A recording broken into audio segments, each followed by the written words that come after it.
Welcome to Braunhaven.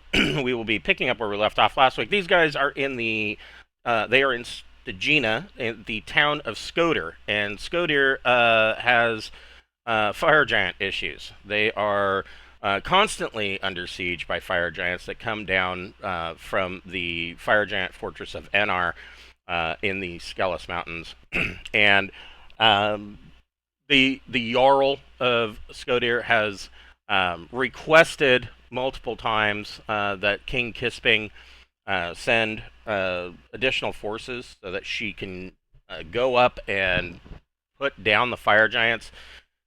And Kisping hasn't done that. His response is always, along the lines of, just hold out a little bit longer.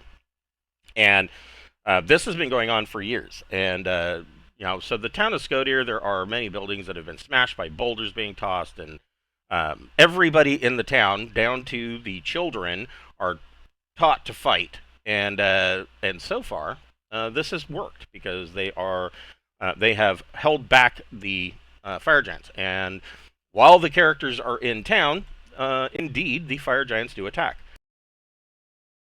And so that's where we'll be picking up. They were just about to really bring the hammer down, and we'll see what happens here. Before we get started, we'd like to mention that we do have a merch store via Zazzle. We've got t-shirts and buttons and hoodies. The hoodies have the charcoal sketches of the characters from today's game on them.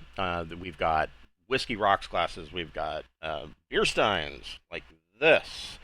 And we've got poster maps, and there's a bunch of stuff on the site. And 100% of the proceeds from that site goes back into our channel. It helps us cover the cost of things like Roll20 Pro, Incarnate, and even the software that we use to make these videos. So if you want to help us make ends meet at the beginning of every month from all these little nitpicky subscriptions, go get yourself a hoodie, and we appreciate everything that you do for us. I would also like to mention that 4th of July is coming up next week. I can't believe 4th of July is already here. Jesus. So that will be happening next week, starting tomorrow, June 29th through June 6th, June 29th through July 6th. There will be 50% off sale for all Braunhaven titles, PDF titles. So go grab whatever you don't have, or stock up. The first campaign books are all 50% off now, and they will be if you are playing an old school Essentials game, or even if you just want to follow along, go grab the books. You can see the maps in person and see what's in the towns. What I have written is available for you there. All right, so we are on Gudmund. Gudmund, what do you want to do? Where is Gudmund? There's Mavis and Alora, Dentry. Oh, Goodman's on the back of. He's on the back of Dentry's horse. That's right. Yeah, and the distance, even with his speed, the haste. Let's see. If I were to jump off and get my double movement, it would put me there, and then there to stay on the horse. Yeah, I'm gonna stay on the horse in case I get close. Okay. Yeah, I'll do that. If this guy, if that guy right there gets within 60 feet, I'll throw the hammer. Okay. It's just kind of cocked back and ready to go.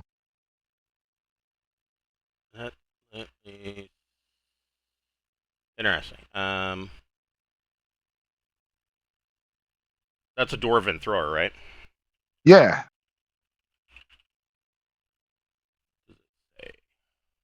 Yeah, it is 60 feet. Okay. Well, that answers that question. I was looking at my referee screen, GM screen, and it doesn't have any information on throwing hammers. Like, yeah, it's got its own handout, I think. Yeah, it's a magic item. What's Borman doing? Well, Borman sees this guy right here, and he's gotten himself on top of that thing. I'll just take a couple longbow shots. Yeah, He's well within range for that. I would believe so. Let's see. That is 160 feet. Oh, I forgot to add my Longbow. plus. Yeah, up to 210 feet. You're at long range, so it'd be -1. Um, but I guess it doesn't really matter. On that one, I get 2 shots because we're all hasted. Right. All right, let's see. I got 4 there, and then the dex gives +3, and then I got specialization, and then long distance there. All right, 16 hit. Yes, it does. All right, so this is a D6, 4 points of damage. All right. So the fire giant takes a arrow, and right to his shoulder, and I mean, doesn't really slow him down much. Mavis, what are you doing? Probably moving some. Let's see here. Don't forget you get double movement. Oh, for being hasted? Yep. Okay. Yeah. I can move like 50 feet. Okay, I can. Let me see here. Well, I'd have to go through the building to get there. Let's see. Oh, wait, I can make it over to you guys. Let's do that. And then how far am I from them? About 60 feet. Shit.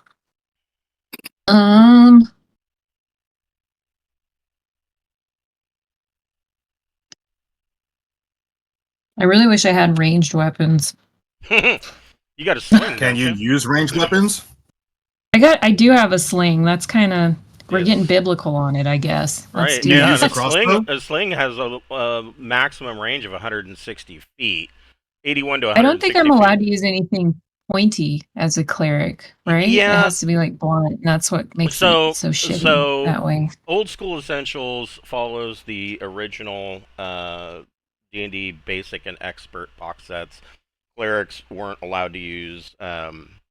They could only be proficient in blunt weapons. Newer editions. I mean that kind of held true to first edition D&D. However, there was a caveat. So if you are a cleric of like the overall religion, and not to a particular god, which is rare but does happen, then you would be limited to blunt weapons. But if you pick a individual god, most of these gods had, well, not most of them, some of them at that time had a preferred weapon, and if you were a cleric of that deity, you could use their preferred weapon. So if you, for instance, were, let's say you were a cleric of Zeus, you would have like the preferred weapon of spear, and so you could use a spear. That the same thing applies in castles and crusades. So pretty much every god. I mean, I can only think of like a handful out of the book, Gods and Legends, that don't have a preferred weapon. It either says none or it's blank. But everybody else, I mean, they all have, longsword. Oh, okay, well then a cleric can use a longsword. So, but yeah, I mean, go ahead and make your slingshot. Let's see. What is the preferred god of the martyr? Woman. Yeah, the Order of the Martyr follows the tenets of Saint Soman the Archer, and that would be. So she could use an arrow. Hold on. I mean, yeah, technically. Here, I'll tell you. There's no way an archer can't use a bow and arrow or a crossbow or something. Right. Well, yeah, that was his shtick. Oh, That would be nice. We're about to get you yeah. a bow and arrow is what I'm hearing. That's you what I'm can hearing. use. I You hope can use. so. Yeah, you could use the arrow. You just can't use the bow. You have to throw it like a lawn dart. You got it way Now, up in there. Saint Yeah. Soman, Okay. Saint Soman, preferred weapons: light mace, heavy mace, large mace. No, that's not right. Light mace, heavy mace, large mace, light hammer, warhammer. I'm thinking that was. So man, the archer uses Yeah, no, that maces. I'm thinking that needs to be fixed. That was it should be a short bow, long bow, probably also compound bows. Would all be Crossbow applicable. for you. No crossbows. So I rolled 2 attacks because we were hasted, right? Correct. The first one missed for sure. It was like 7, and Yeah. then I got 14 to hit. Did that hit? No, it did not. Okay. The stone just bounces off of their armor. Well, I tried. So you fire off 2 shots from your sling. The fire giants. All right. Well, let's go up here first.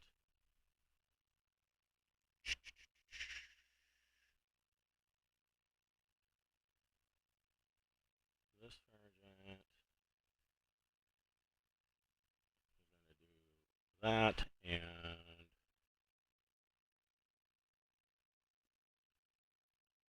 let's see.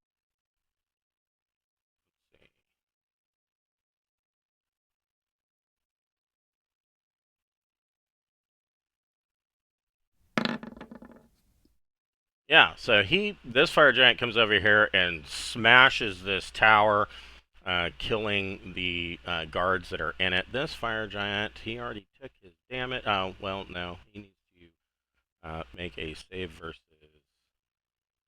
um, petrification, and fails. And so he's going. Let's see, how much damage does that do? It does.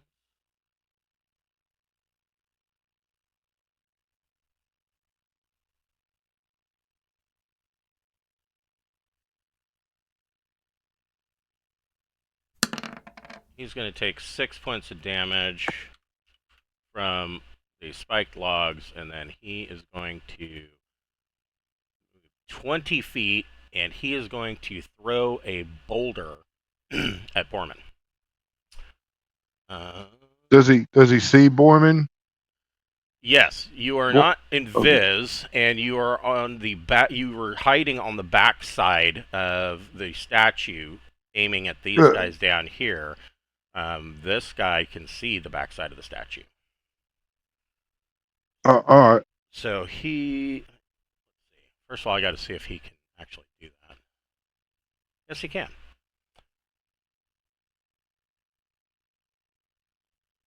He's gonna huck a bullet. Does a 26 hit? It does. He takes a -2 though. Okay, so does I know that I'll still hit, but yeah. Okay. So this boulder comes flying at Borman, dealing 10 points of damage. This fire giant needs to make a save, and he does.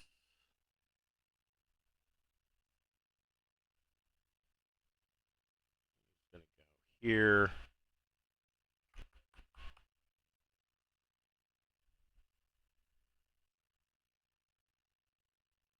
I think he wants to do something about that damned catapult. Yes. Yes, he does.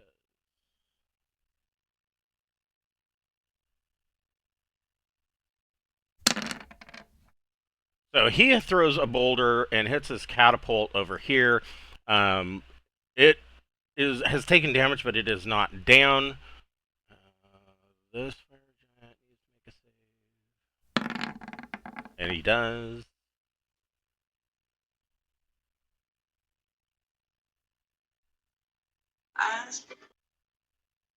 He is also going to throw a boulder at the catapult.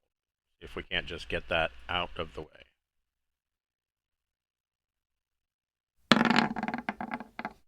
Yes.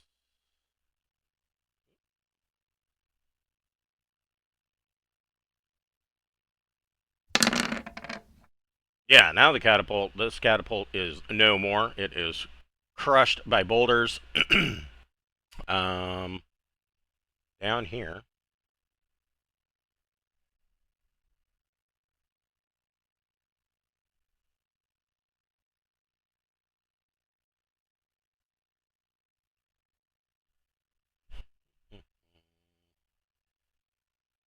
I hope if I had my master map up.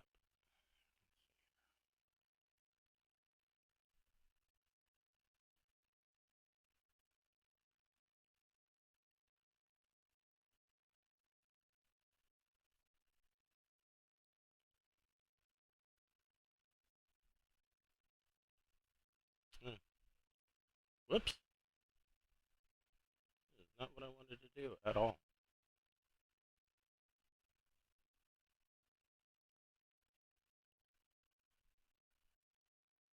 Oh, come on. Don't be a pain in my ass. Sorry, my windows got all fuckered.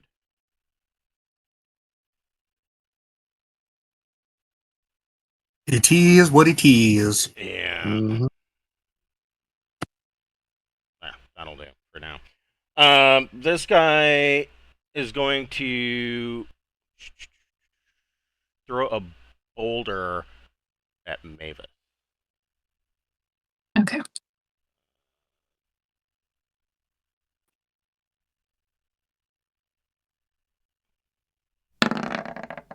Does a 15's not going to hit Mavis. Nope. So this boulder crashes into this into the inn and takes out part of a wall. This fire giant is going to stand up and use basically half of his movement to stand up, and then he is going to there. This fire giant needs to make a save. Actually, they both need to make. He saves, and he. They walk through like the feces stuff, right? Yeah, he does not. Oh, yes, he does by 1 point. Okay, and he is going to attempt to crash through the wall. Yeah. Let's see if the wall can take it.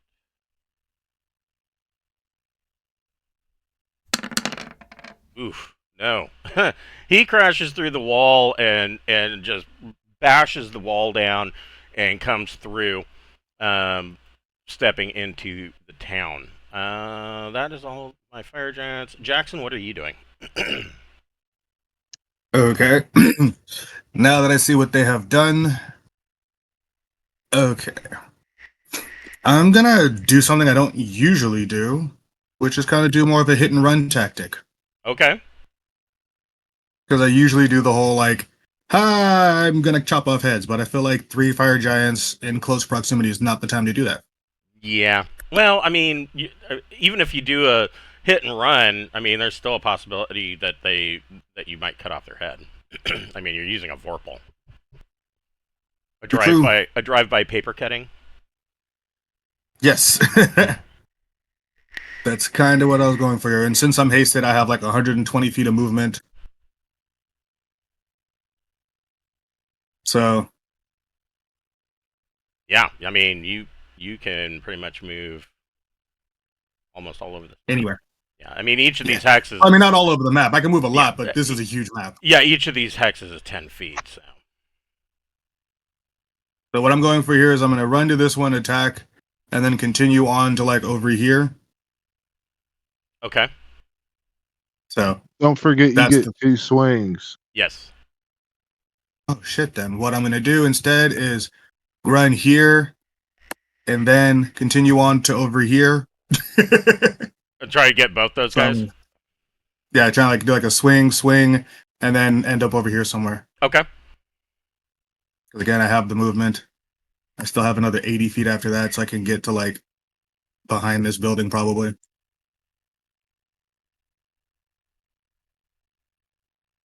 So, run to the first one. Ooh. Sweet. Wow. Go ahead and remove him from the battlefield. Yes. Nice. Yes. Jackson runs up and just goes swing, and this fire giant's head comes off, and he just falls with a thud onto the snowy ground. Thank you for coming through the wall, sir. Yes. Move and next attack.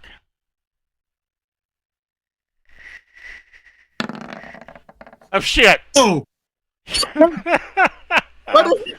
You're at both ends of the duality, spectrum. man. feast and famine. Feast and famine. Yes. Hold on here. I will get my tables. Courtesy of They were Castle too close Crusade. together, and after all the momentum from the first one, I fucked myself.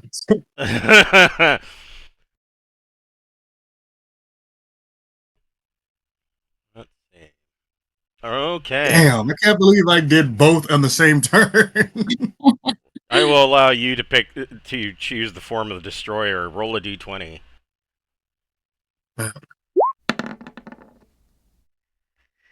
A 10. Oh shit! So you swing and kept running, and you kind of trip, or not really trip, but kind of stub your toe on a rock that is a snow-covered rock, and your sword comes up and pokes you in one eye, and you are now blind in that eye. What does that mean? Oh, you don't have good depth perception. Yeah, you wouldn't have so- good depth perception, so, I mean, doing ranged attacks is probably going to be difficult. You won't be able to judge how far away something is. Unless somebody tells you. Okay, well, And, I Alright, mean, no, but fire. on the plus side, you can get a pirate patch and look cool.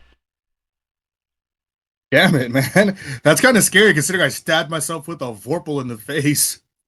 Right, yeah, that was close. I mean, so, on this table, if you were to roll a 20, the 20 is smash self in head or fall on blade, spear, etc., instant death. So these are some hardcore fumble and critical tables. I mean, if you consider that I just had a 20 the second before that, if those rolls had been reversed, I'd be dead right now. Right. Yeah, Mm. exactly. So, there's that. And, of course, that kind of stops your movement right there. Alora, what are you doing? Let's see. Wow, there's not anything too nearby right now. Let's see here. I mean, honestly, I've done a lot of stupid shit. Still can't imagine a case where I would accidentally poke out my own eye with a knife or a sword. But If you're running around, I don't know. yeah, if you're Roll running that around one. like a toddler with scissors, that's a possibility. I I guess. am on the meth running around with a blade in hand. Yeah. That's true. Yeah. I got the hasty So- drugs, so. Everyone's gonna be jealous that everyone got hasted without her. Okay, so I'm gonna throw the dagger twice because I can do it twice. A 12 does not hit. Nope. Really? And a 7 doesn't hit. Ugh. Man, Yeah, the dagger we're is gonna just hide. flying around this giant head and just comes right back to Alora's hand. She's like, I was just trying to scare you. Peppermint. Peppermint's gonna lean around here and fire a +1 arrow. So Mavis is or Laura, one of the two, is the one carrying most of the potions. Do you have a potion of haste?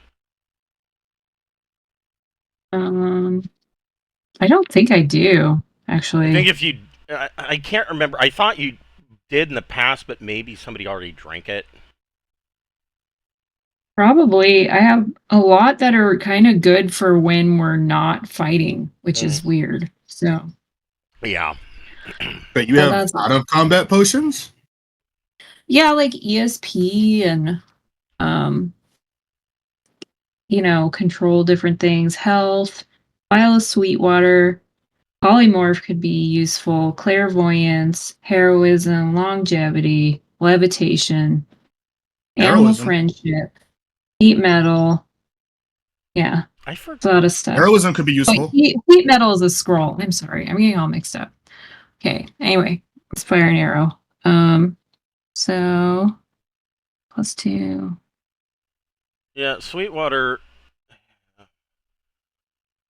I was just like, I always forget about Sweetwater because it's not something that you find in newer D&D games.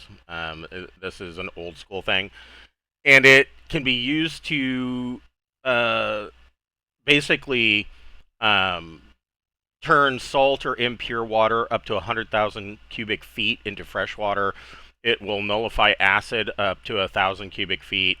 Um, Potions, if you mix sweet water in with a potion, they will be rendered non-magical, and it can be used to purify up to 6 quarts of a poisoned liquid. It's a very Cool. I don't I don't know where Gary Gygax came up with it. It's a very Be odd. useful if you're on a boat or if you're trying to like counteract something. It sounds very defensive. Yeah, yeah. Well, and that's another. It's like she was saying. It's one of those that you would use outside of combat. Like if you're on a boat that's stuck in the doldrums and you need fresh water, you could dump it in the ocean and it would turn 100,000 cubic feet into fresh water. So you could at least fill buckets so you could drink. But it's a very strange. It's a very strange Or in potion. a deep cave. Yeah, or in a deep cave. Yeah, Does a 15 hit? it does. Sweet. Yay! Finally, right? Kill it! You're using your bow. Let's see. Should be decent. So for 6. Wow. Okay. So I'm step Peppermint back. steps out and pops this guy with an arrow. So I mean, you got this 16-foot tall guy with a normal sized arrow sticking in him, and he's unhappy. Malachi, what are you doing? I'm going to enlarge Dentry. That's the end of my Good turn. call. Okay. Does that include my horse? Yeah, it's what was ruled I'd last hope time. so for the Oh, you're right. horses. That's right. Last time he enlarged the horse, he did. All right. Let me, because I have another question. Let me look at enlarge.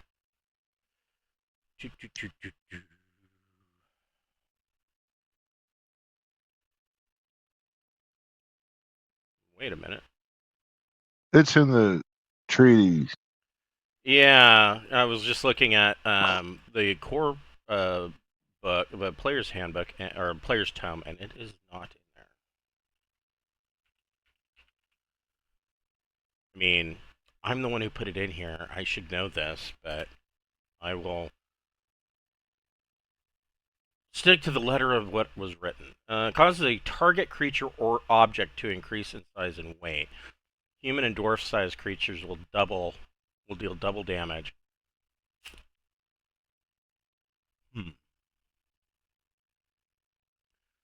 I am going to rule. So because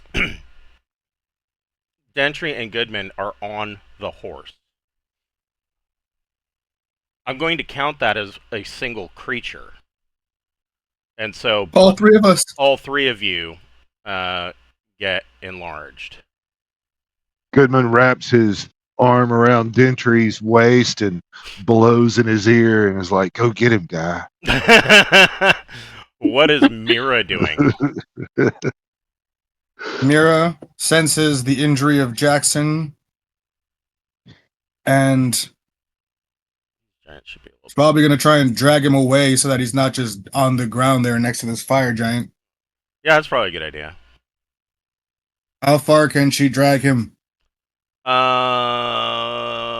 I would say half. He has her 100 movement, feet of movement. Okay, so 50 feet. let me see how far I got and then how much movement I have left. Okay, so I have like another 60 feet, so like 30 feet then? Sure. Then yes, we're going behind the building over here. Okay. As she drags a crying Jackson. My eye, my eye. Oh, Dentry. Da-da-da, da-da-da. Oh gosh, I have all of the movement. I can go 80 feet. Oh, damn it. Because the horse does 40. Well, I could do a charge and double move, right? Uh, How does a charge work? I really need to learn how this we works. always have to look this up. Let's see. It says. What Oh, it doesn't say anything about extra movement. other combat issues? You Yeah, it got just says double that you have to movement. move up to 20 feet or 20 yards in the wilderness. I hate it You when they got use double yards. movement from haste. Yeah, that's why I have 80 instead of 40. Oh well. But I do get to urge the speed on. I can give it an extra 10 feet because of horsemanship. So So I get another 20 feet of movement. here's another ruling I'm gonna throw out. So it does. What's the horse's normal encounter movement rate? 40. Okay. So if the horse were flat out running, it would be able to move 80 feet. Now, the reason this is important is when you're charging, you don't walk. I've never seen anybody casually walk and charge. So theoretically, if the horse is charging, it would be 160 feet. Now, doing so would penalize the horse, Dentry, and Goodman to lose one from their AC. Yeah. So. And Sounds great to me. But your attacks, if you're running into melee, you would get a +2 bonus. All three of you would get a +2 bonus to melee attack. I'm throwing as we get within. Oh. How about that? Dang. So that will be 18 points of damage because I get double damage and it's maxed Okay. as an enlarged dwarf. So. Okay. So but that was a held action, so I kind of only get one, I think. Correct. So Goodman tosses his hammer and smacks the giant with his hammer. Dentry, is the horse making an attack? It cannot if we're charging. That's right. So, but Dentry can, and you get a +2 to attack.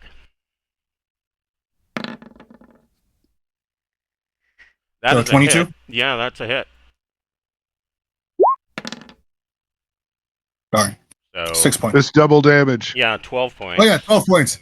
Thank you. I cannot remember that double damage no matter what I do. So, and you get 2 attacks. Yes, because you're hasted and enlarged. Yeah. That's definitely a hit. I was like, I'm not going to bother with the +2 on that one. Right? For 14. Another 14, this giant Dentry just completely slashes him open and kills him. Goodman, you're still in the back of the horse. What are you doing? Oh, I mean, that son of a bitch is just standing right there in front of us.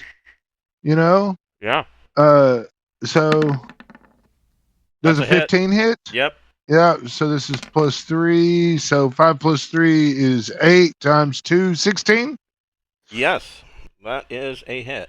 Hold on. You wanted the giants? 16. We can show you how.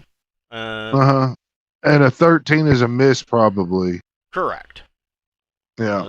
So that's Goodman's turn. Okay, hold on. Give me just a moment. He's just going to ride that horse. I had coffee splash out of my giganto cup and get on my glasses. All right. So yeah, Goodman throws the the hammer and pings this guy in the forehead. The second time misses though. Borman. Well,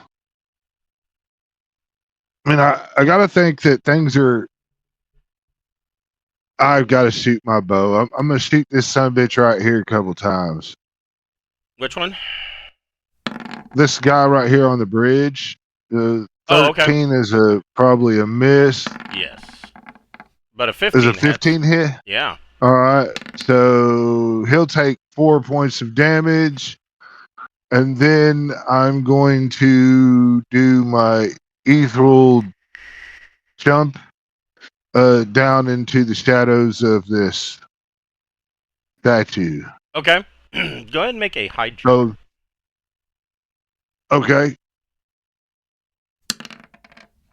Yeah, you are hidden. No. I will- And you got to roll a 6 anyway to notice me in shadows with my armor. If I'm in a shadow. that's true. That's true. No. So I will give you. You're not invisible, but you are hidden. Mm.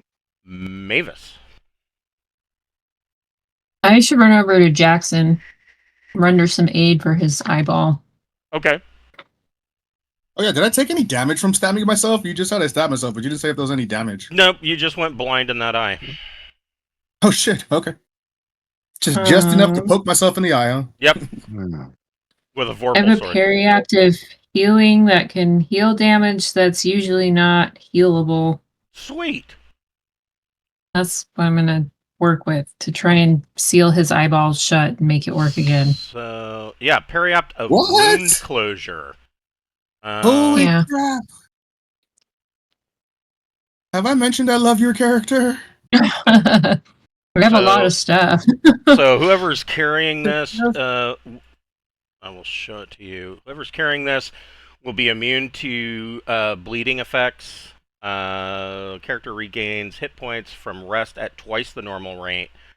And non-healable damage, the character can heal magically non-healable damage normally. So I guess I slip this in his pocket or something. yeah, you'd slip it in his pocket. He'll be blind for now, but when he goes to bed tonight, It'll be better. he'll automatically heal 2d3 hit points, and his eye will heal.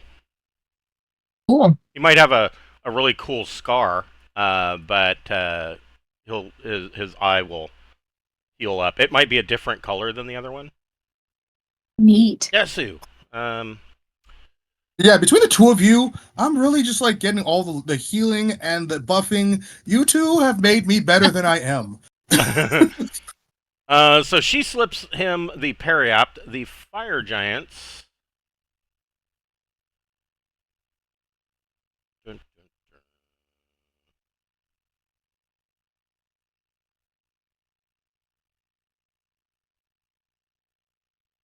Fuck it, he's gonna flat out run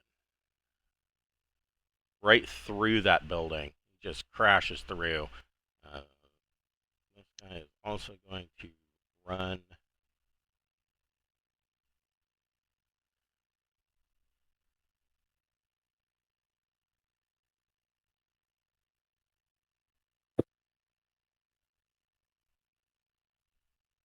And this guy is going to throw a boulder. Well, he'll move 40 feet. And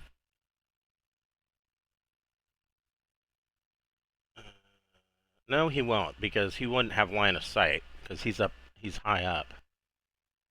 He's going to huck a boulder at Gentry's horse.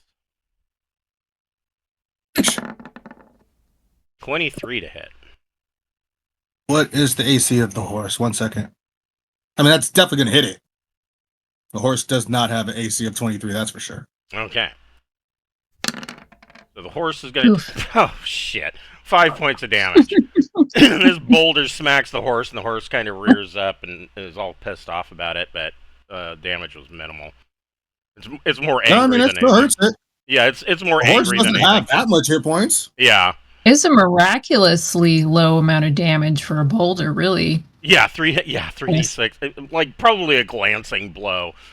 This Crazy, because giant- like the AC like destroyed the horse's AC, but then like is going to run up and swing on the horse as well. Does an 18 hit? does if they're going after the horse, yeah. Yep. Okay. The horse's AC is only 7. Wait, that can't be right. You put barding on it. Oh yeah, it's 12 plus the barding. Yeah, Where is barding. that? Let's see. Horse barding gives it an AC of 14. Okay, so yeah, it has an AC of 14. So it still hits. The fire giant swings his axe, dealing 24 points of damage to the horse. Yeah, that horse dead. Not even like sort of kind of dead. Like the horse was never a horse. So this giant comes up A and horse left. swings and cuts your horse out from under you, Mm. dumping Dentry and Goodman can make a dexterity ability check. Want to roll under your dex? Wow, Goodman did it.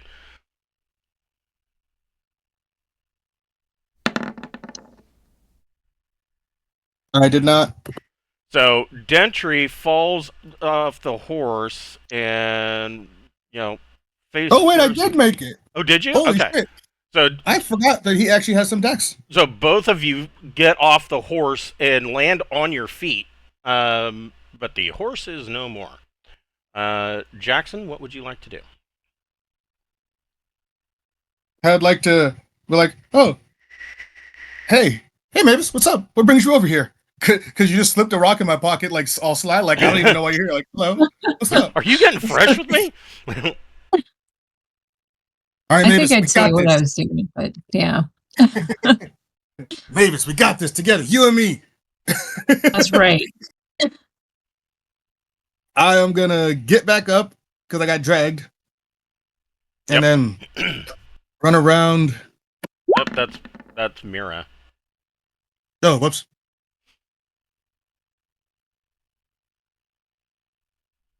There we go.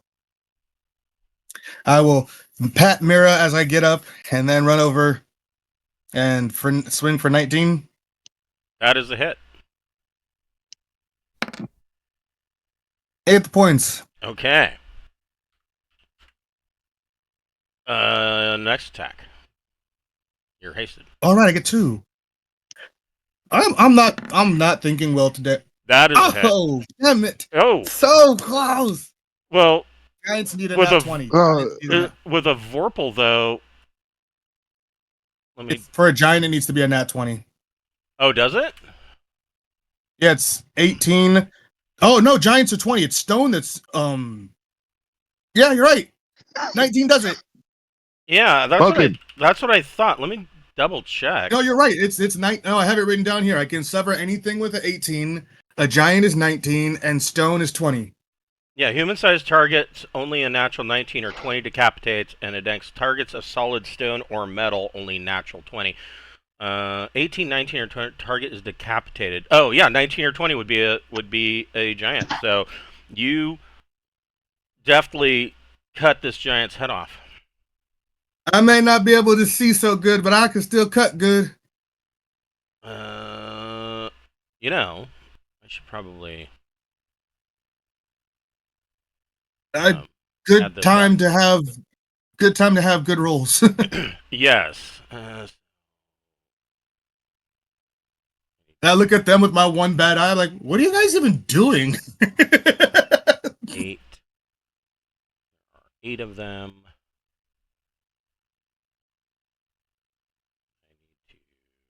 I always forget this. All big and bad and can't even kill but one. And mocking Dentry, just like, all big, couldn't even save your damn horse.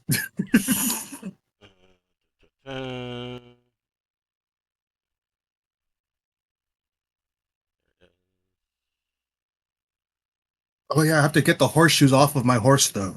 Yeah, they're horseshoes of the No, Zephyr, aren't they? oh, we're gonna bring it back, are we? We're reviving the horse? I mean, you Why could, wouldn't we? you could raise it. It's just a basic horse. It's not like anything special. It's a war horse. It was a gift. Okay, fine. If you're fine with bringing Oh. it back, I'm fine with bringing it back. Oh, I'm gonna definitely bring it back. I just think that's the natural order of things. Because he's a necromancer. Just so difficult to raise a family these days. Yeah. Why wouldn't you bring it back? So Jackson runs up and cuts another giant's head right off, and he just falls with a thud. Alora, what are you doing? Let's see. What am I doing?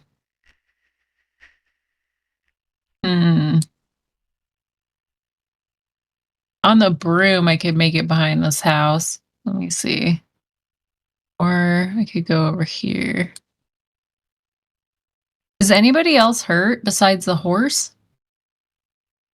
I think the horse Borman is has past hurt. yeah. Right. Borman has a little damage done, but it's no big deal right yet. Okay. Especially because he's kind of hidden and crouched down.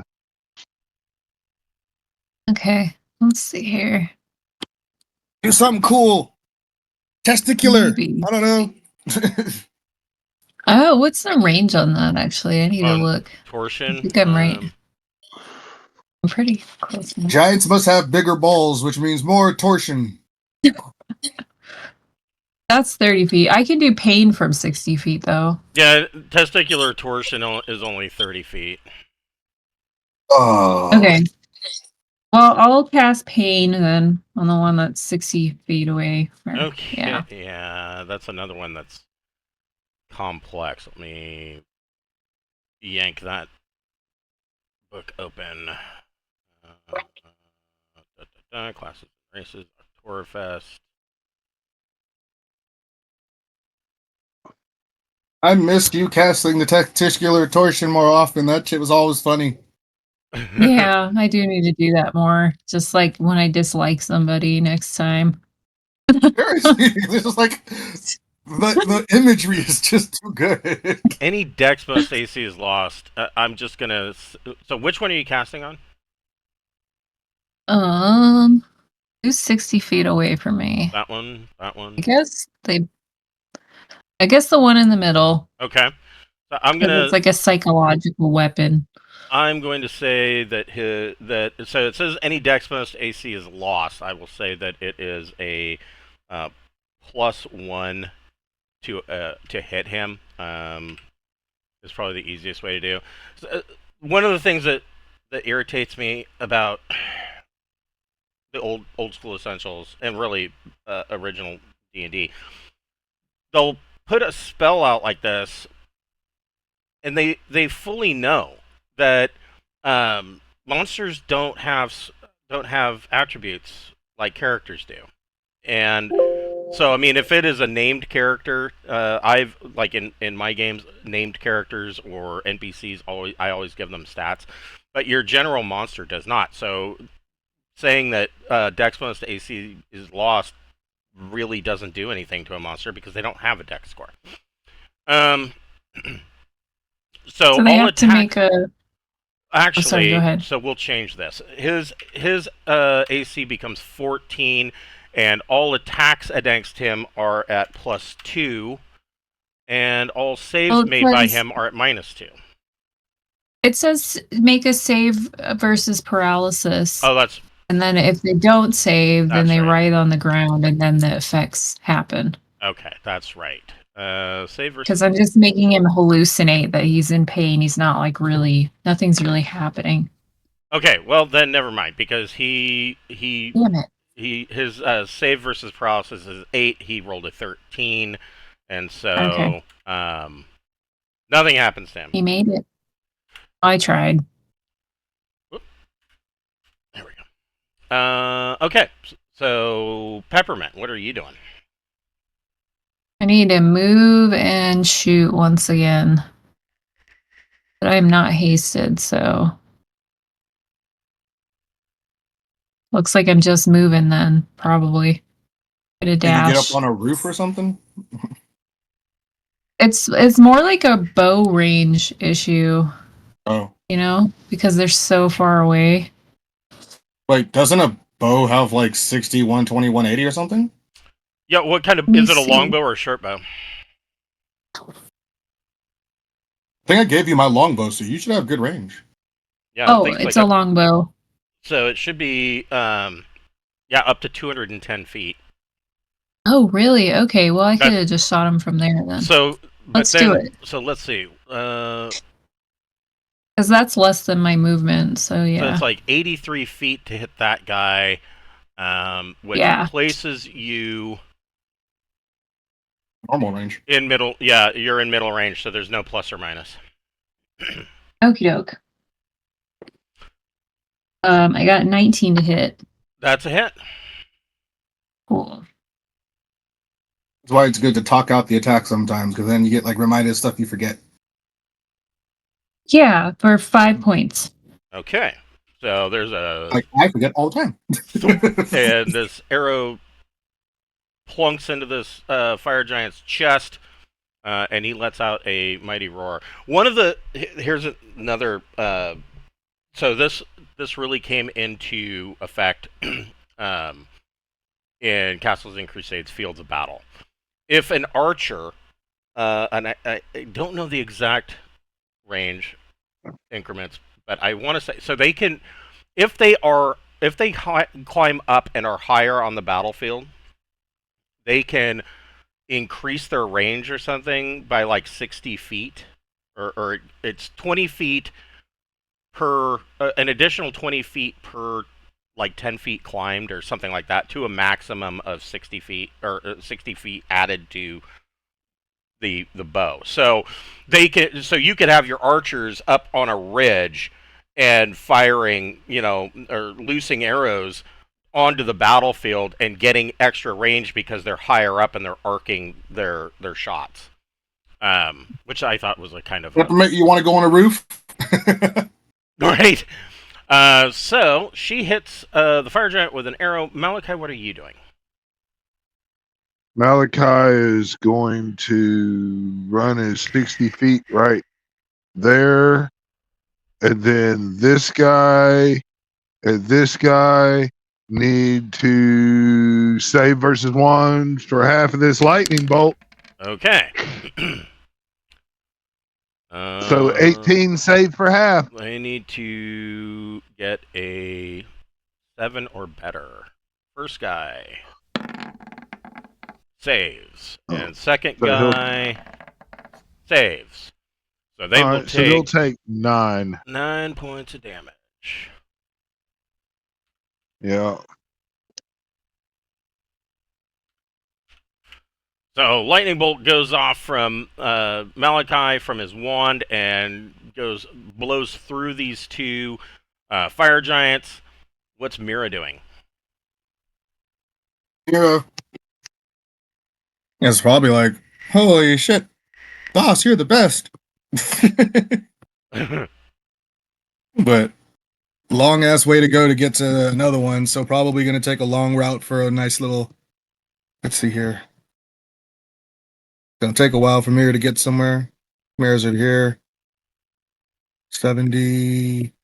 Okay, yeah, I can do that. Mira's gonna get to here with her haste. Okay. Dentry, what would you like to do? Dentry is gonna take a small step over this way and put Peppermint up on that roof, give her better line of sight. Okay. And then start walking this way. Okay. Unless Peppermint refuses. If Peppermint refuses, Dentry it's okay. respect her bodily autonomy. All right, so Dentry moves over there. Goodman, what are you doing? Let's see. Goodman's got double movement, so that's 40. What are these brown things there? They are crops. Okay, I can go right through there then. No problem. Right there. And then this guy, I'm going to throw. Okay. Throw a hammer. 1, 2, 3. And there we go. How does put on the other yeah. So 14 points of damage. Okay. And then I'm going to take the second attack with a 12. That misses. Might miss. It hits him the first time, and the second throw, he knocks it out of the way. Well, Borman. Cool. Oh, I could have put Peppermint on my shoulders. Then she'd have had the 8 bonus from being on my shoulders. Oh, and then she would have been riding you into battle. You totally missed it. I like that. We can go ahead and retcon that, and Peppermint is riding, like getting a piggyback ride on Dentry's shoulders. You're mounting me. Oh gosh. Yeah, you hear it tink from down below in his armor. Nice. I can get to right there, I think. I got 60 foot to right there. Yep. And I have a equivalent of a +2 mace Okay. with the Rod of Lordly Might in its natural form. Oh yes. Acts as a +2 might Yeah, I forgot mace. that But, Frostbrand got blowed up. So that is yeah. a hit. All right. +2, 4. 4 points of damage to that guy. Okay. So you smash his knee. And then a 10 misses. Yes. So I'm no longer cool like that. Yeah. So you bring your mace in and smash his knee, and then you try to hit it a second time, and he jerks back. What is Mavis doing? I can make it to about here. I haven't set off a guiding bolt in a long time. That has a really long range. I think I'll do that for Like the what, 120 one feet or something ridiculous? Aren't you on a Yeah. broom too? I got violently ejected from it though, so I wasn't eager to Right. hop back on. That's right. You got hit while you were in midair. Yeah, that was not fun. So I'll do a guiding bolt on that guy. And he has to save versus spells or become sparkly. It did 5 damage. Okay, so this guy. Oh, and he needs he needs to save versus spells. Yeah. Ugh. So he is not sparkly, but these golden bolts crash into him. The fire giant. Well, he doesn't like the fact that Borman smacked him in the knee.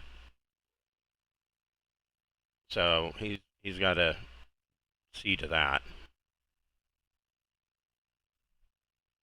He's going to swing on Borman. No, he misses with a 14. Yeah. This giant is going to take a 10-foot step and swing on Borman with a soft 20. Probably still, As a miss, Yeah. and he's not getting his -2, is he? no, he's not. So that would be an 18. Okay. It's still a miss. Well, I'm just saying that if I successfully pulled the fire giant crowd, I want my -2. Right. Right, though. They hit hard. Absolutely, sir. They, He's going to move there and throw a rock at Goodman. And say something about you like to throw stuff. It's with a 27. Yeah, that's gonna hit. My AC is 21. For 10 points of damage with a rock. Yeah. That wasn't good. This guy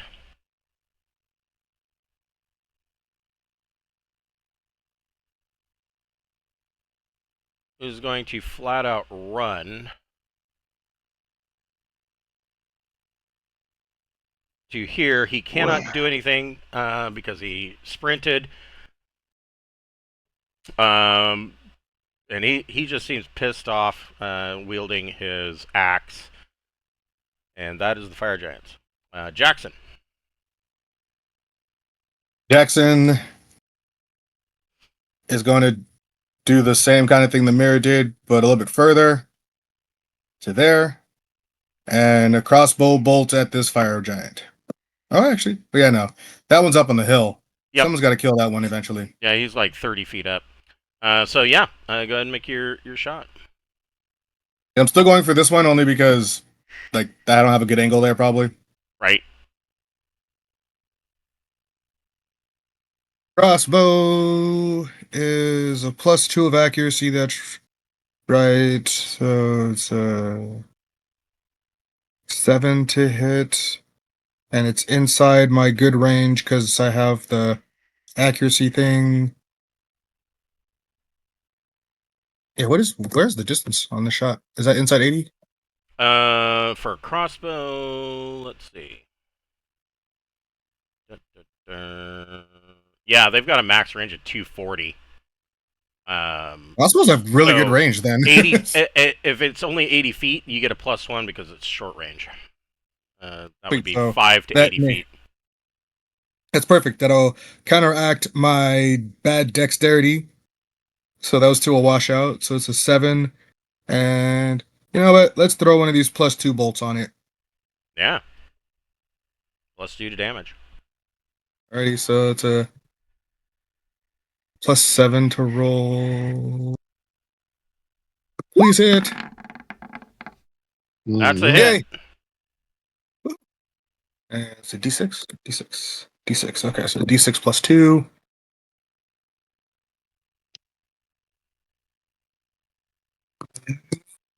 Rolling. Yay, 4 points. All right. A whole lot of math for 4 points of damage. Right? Give me 1 second. I'll be right back.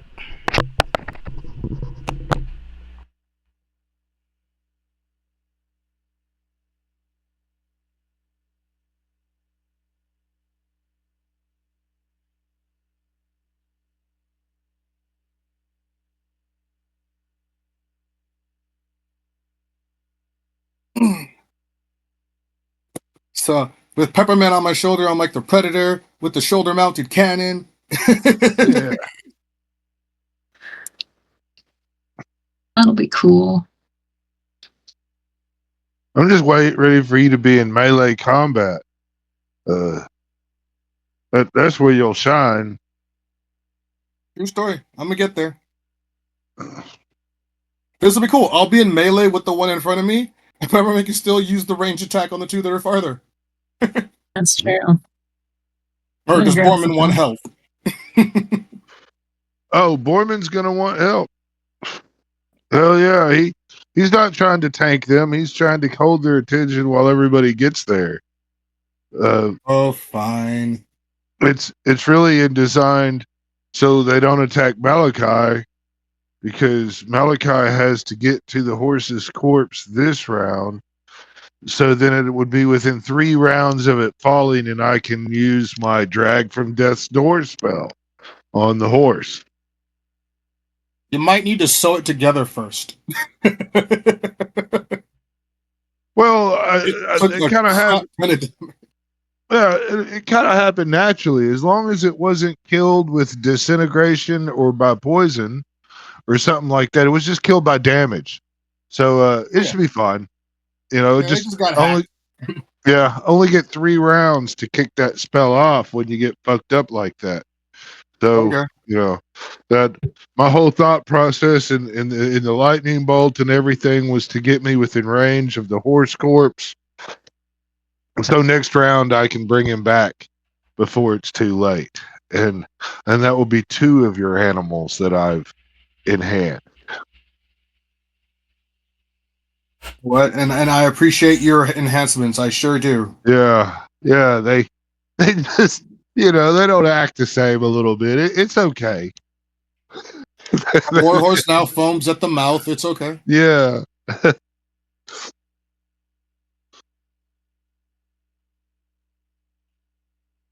It follows non-existent objects that just walk around it all the time, because it can see things that were there before.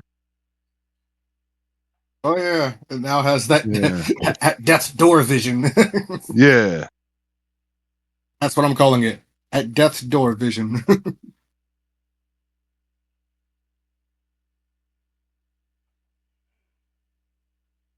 What's the point of being able to bring things back if you don't do it? You're not wrong, sir. That is an awesome ability. Yeah. Mildly terrifying to the mortals, the non-necros, but I wonder what would happen if someone had the power and you just walked up into the Mayo Clinic or St. Jude's or some shit like that, and just boom, everybody's fine. Right? Yeah. Well, I had to consider that when I started this first campaign for Braunhaven, because Mm. one of the big overriding story points is that 2/3 of the population died from the demon plague, and Yeah. I had to take into consideration the fact that, you know, in a fantasy world where clerics exist, how the fuck is it that anybody would die of disease, right? And so Mhm. I just, because the plague was really the machination of an archdevil, that it was immune or resistant to divine healing, and so that's how Makes sense. that took place. But I mean, that And logical though. That's a logical reason. It's not like you just pulled some shit out your ass. Like that actually makes sense. right, and so I mean, and really that question has come up since at least 2014. It seems to have been a major question with D&D's 5th edition, and their answer to it really was lackluster, and that being that your cleric, and this is so fucking Wizards of the Coast and 5e. Clerics are the player character. Clerics are somehow superheroes. They are they're special, and when you go to a temple or something in 5e, the assumption is overridingly that there aren't, especially in a small town, there aren't any clerics. They are clergy, they are acolytes, but they don't have the ear of the gods allowing them to cast spells, which I always found ridiculous. I mean, you're either a cleric or you're not. I mean, there are there are acolytes and clergy in Braunhaven too, but the assumption is that these are like the altar boys and whatnot. And if they are dedicating their lives to being in the temple, sooner or later, they are going to graduate up to that first level of cleric or first level of paladin or what have you. So I just thought it was kind of dumb. I understand the not being able to buy magical items, but when you're playing a player character party and one of you dies, where the hell are you supposed to go to get that character raised, assuming that you have the money to spend to do so, right? And in 5e, the answer is you're fucked, because the local temple doesn't have any clerics. And if they do, they're not going to be high enough level to cast Raise Dead. So you're boned. You know, not that anybody ever fucking dies in that game over 3rd level, right? So once you once you reach 3rd level, you know, you are bulletproof, and there's like a 1% chance that you're gonna fail on your 3 death saves. Like, no, God, that game. So, what's Laura doing? She's close enough to that guy to do torsion, so she's gonna try and incapacitate the fire giant. Oh, this guy. No, yeah, all right. Yeah, that one. Okay, so let me... Gonna save versus spells, I think. Yes, he needs save versus spells. So he... Before he falls over. He needs a 10 or better. That's like his worst save. Ah! He saves. His basketball-sized testicles tickle a little bit, but and he's all right. He gets a chub, but beyond that, he's kind of into that sort of thing. So he saves, and he is not twisted up. Peppermint riding on Dentry's shoulders. What would you like? It's gonna shoot from the shoulder. It'll be fun. This guy right next to you? Yeah, I think so. Okay, so you get a +1 to attack, because that is within 5 feet. Well, it's within 10 feet. Okay. That's like an 8. I rolled so shitty. I can't believe it. Okay, so you loose an arrow and it goes way over his head, and lands in this building over here.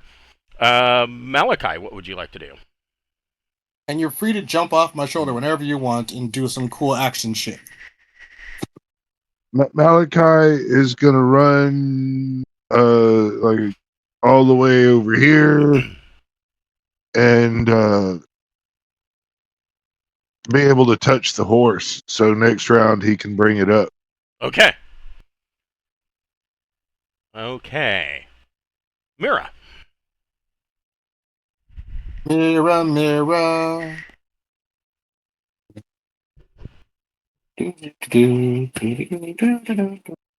Yeah, I can get there. Sweet. Mira's gonna go kiss this fire giant in the ass. All right. Just a straight D20 plus 5.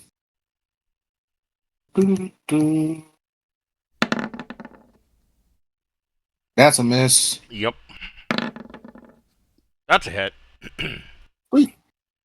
Okay, so that's 2D4. Not plus 5. I tickled his booty hole for 3 points. 3, you get another 2 attacks. Oh yeah, I might as well just roll both D20 plus. I know I can't because of the stupid pluses. Yeah, yeah. Boom and then boom. Boom. Ooh, I thought for a second it was going to land on that 20. But a 19 hits. Do the other one just to see. And an 18 hits. Nice. Alright, so now I'll just do the 4D4. Not 5. Tickle the booty for... Ooh, Mira 9 shreds points. the back of this fire giant and he comes down. Oh, sweet! Dentry. Good job, Mira. Gentry will move up on this one and... Yeah, you got a guy right in your face. Yeah, I just gotta take one step and... Booyakasha! Yeah. He's pretty healthy, too. Is he... That hits. So 18. Yeah. And your next attack?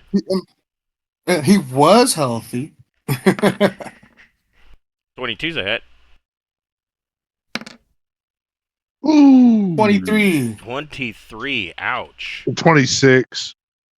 Right, 26. Oh, 26. Right. He needs another. Bad math. Another 3. It's okay. So Dentry comes up and slashes twice and just cuts a big X across this fire giant's entire torso, and like part of his giant intestines are kind of poking through the wound, and he is bleeding profusely, but he is still standing. Goodman. I'm just marking the target for Peppermint for next time. Right. Yeah. Goodman is gonna continue to kind of head up this way here, and he's gonna target this guy up here. Okay. Yeah. You are at a -2 to hit because he has high ground. But that Does still hits. 18 hit? Yes, it Yeah. does. All right. So plus 3. That's 10 I have the points high of ground. damage. Okay, so you ping him with a hammer, and you're going to play Thor again. But the second one is a miss. Yes. Yeah. There we go. Borman. Borman's going to continue with that mace on the guy right in his face. That's a hit. Is 15 hit? Yes, it does. All right, it's plus 2, so that is 5 points of damage. Okay, And then I'm going to do it again. that's another hit. 4 points of damage. Okay, so Borman swings and hits this guy in the knees and shins, and he starts letting out a string of curses in giant Mavis.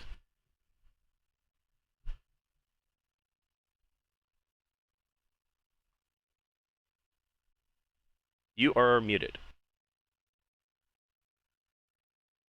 All right, I can make it over to that guy, and I can Smash his ankles or something with my warhammer. Maybe Sure. a knee. Yeah, bring it right down on his big toe. 9's not gonna make it. Nope. Oh, that's 23. That's gotta hit. That hits. Okay. Or 7 points of damage. Oh, Mavis brings her hammer down and shatters the guy's ankle and severs the major artery, and he tumbles to the ground and bleeds out. Sweet. I did something. Fire And she just looks at her and goes, giants. damn.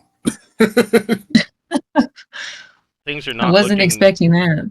things are not looking good for them. So this giant up here is going to throw a rock at Goodman and make a fighting withdrawal. 18 probably misses. Nope, that's a miss. And he then is going to move back 20 feet. This giant is going to make a fighting withdrawal and swing on Borman. 22 to hit. Ooh. And He that gave was me my with a -2. Yeah, that's a hit. All right. He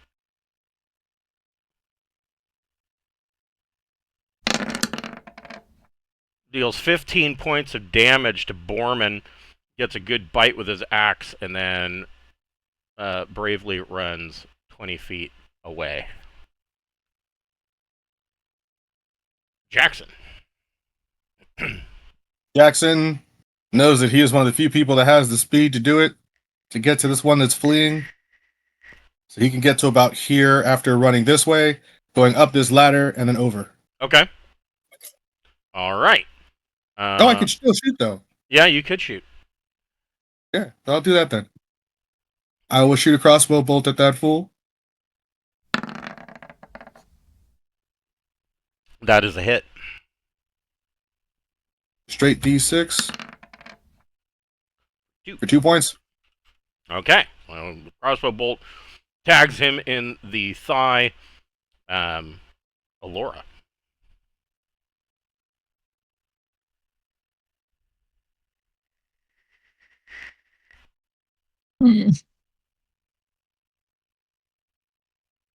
Okay. That's too far to do what I want to do, but I can move. Peek around here and throw stuff at this guy, since my spell saves are not working out. Okay.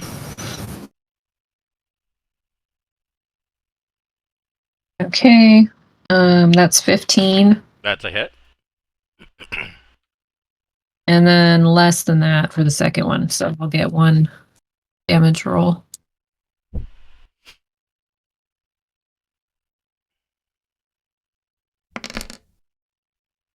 For 4.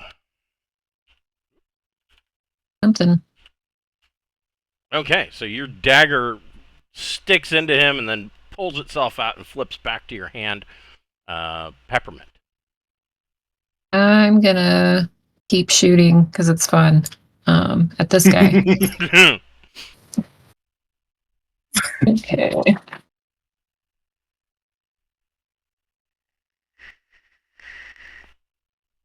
Okay, that's 22 to hit it.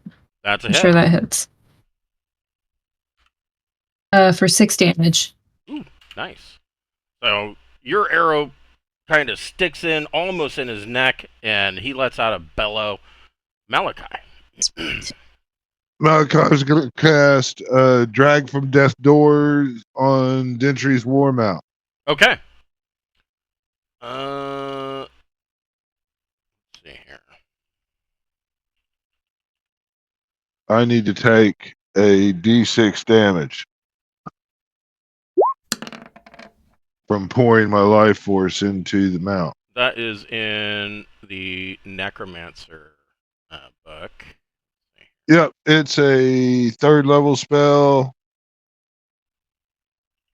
Returning from death is an ordeal until subject gets 2 full weeks rest and weeks of bed rest. They have 1 hit point Yep. And move at half normal rate. And they can't carry heavy items. Cannot attack, cast spells. Right. Blah, blah, Can a blah. horse get bed rest? Stable Yeah, rest. well, we there's stables here, and Okay. Yeah. So he needs what, a 1 week of bed rest, or is it 2? two Yeah. 2 weeks, but he's not dead. Right. So yeah, the horse kind of weekly gets back up. Mira. Mira sees the party going on over here, but Jackson says, "Get your ass over here." And she decides to listen. And joins him on top to hunt down this other one. Okay. Dentry. Gentry only has 40 feet of movement. So can get to there. And I don't do ranged attacks because I'm a knight. So I'm all like, that's not cool. Right. Peppermint. Yeah. Where's my shoulder mount? Goodman. Well, Goodman is gonna continue moving along that way, and he's gonna throw the hammer at that guy a couple times. Okay. Ooh, max damage. So that's 18 Okay, hold on. because it's doubled. And then roll a d20. Oh, shit. Your hammer hits him in the head and tears his head clear off his shoulders. Not cuts, tears, and rips his head off, and he falls dead. Ooh. Then I'm gonna throw my second attack at the other guy there Okay. for 14. Nope, that is a miss. It Yeah. crashes through this house and comes out the other side and swings around to back to Goodman's hands. Borman. Borman is going to move.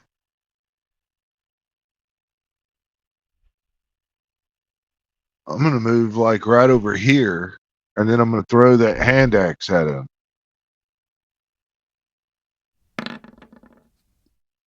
21 hit? hit. All right. So this is It's 2d4, isn't it? 2d6 Or plus 2d6. 1. Yeah, that's 11. Oof. All right, your axe bites in deep. Your next attack. Is that one? 17 17 hits? hits. All right. 11 points of damage. Your first axe bites in, the first throw bites into his chest. It comes back to your hand. You throw it again, and it cuts the jugular vein in his neck, and he crumbles to the ground and bleeds out. Sweet. Did we do it, crew? You have It successfully looks like we've done it. rescued the town, Nice. I mean, pretty much you did most of the work of rescuing the town. Hold on a second. We gave them a break from doing it themselves, huh? Yeah. Well, Yeah. they fought some in the background, but I mean, for the most part, you took out most of them, and so following, I mean, up, fighting up here on the northern march was Jarl Lufa Olifdottir. And she, as soon as the battle is won, you can hear fire giants far up the mountain, yelling and retreating, and you hear war horns being blown as these fire giants retreat. And she makes her way down, and thanks you profusely. She says, you have helped us greatly. You are definitely friends of Skoedir." And she says, "Please come dine with me in our. We're going to have a feast tonight in my in the lodge, and everybody in town is of course invited, and you will be the guests of honor." Excellent. Sounds like a good time. Heck yeah. And so you guys, she of course, or the innkeeper, and her sons, offer to stable the warhorse, for as long as you need to stay, and give you rooms free of charge for the rest of your stay, for as long as you need. They they are looking at the horse, and most everybody in town who looks at the horse then kind of looks at Malachi, and they're like, that's damn unnatural. Everybody's keeping their distance from Malachi because they are all, of course, Stygianians, and they all, I don't necessarily, I guess it is of fear, but they dislike magic in general. Unless it's coming from one of their druidic shamans, but especially they dislike necromancers, and so they on the one hand kind of despise the unnatural magics that he just performed to bring this horse back to life, but on the flip side, they also, your party kind of helped save the town, so we don't like you, but you kind of give us the ick, but our hands are. We feel like our hands are tied here. Well, the spirit had never left the horse. See, so it really wasn't truly dead. It was just in 30 seconds. Yeah, I just stopped it from completing the process. The horse's soul didn't have time to leave its body in 30 seconds. Yeah. So, if the soul would have left the body, there would have been nothing I could have done. So most of the town, is they are getting together to repair damage to buildings. I mean, at least one of these buildings is going to have to be completely rebuilt, because the giant crashed through it, and they're patching the hole where Goodman's hammer went through the building. And but for the most part, they all gather in the Jarl's lodge, and this is I think I might have described it last session, but this is unlike other Jarls. So the first thing that is notable about Jarl Lufa is that she's not a half giant. She's not a gargantua. She is a human barbarian, or no, I'm sorry, she's a human fighter. She was. You learn that she was trained. She actually fought in the auxiliary for the Glaucian Imperial Legions, and so she fought in the auxiliary in her youth, and that's kind of where she learned tactics and strategy. And it was her design of developing the Northern March, where they've got the stakes and whatnot to essentially slow down the giants, as well as the spiked logs all along the outside. She learned that being in the auxiliary for the legions, and just kind of when she came back, the original lodge that was here.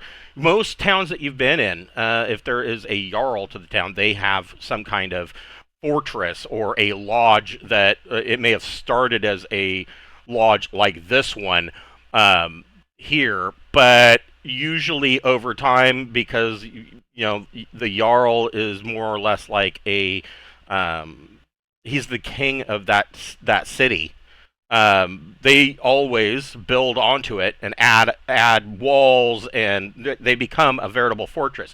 Jarl Lufa is not like that. When the original fortress that was here was sacked by the fire giants and fell to rubble, she insisted that they just build her a lodge. She will live as the people, and the people of Skoedir, of course, love her for that. They also love the fact that she knows what the fuck she's doing, and so the fire giants have had very little success in destroying Skoedir. But I mean, just looking at the town, you can tell that every battle that the fire giants force on the town whittles it away a little bit more and a little bit more, and she kind of feels that she over the feast that you're having that night, she tells you she feels that Skoedir is really the only force that's holding back the fire giants, and King Kisping not sending additional forces is going to come back to bite him in the ass, because if Skoedir falls, there's nothing to stop the fire giants from raiding and invading all of Stagina. And so she knows that your warhorse is badly injured, and she kind of, as she says, badly injured, and she gives Malachi a side eye. She says that she knows that you'll have to be in town for a while, but she says if you are journeying to Olafsveller, if you are able to get the ear of the king, please impress upon him that Skoedir needs assistance. We need troops. And so the feast goes on, and into the late night hours. There is more mead than even Jackson can drink available. Wow.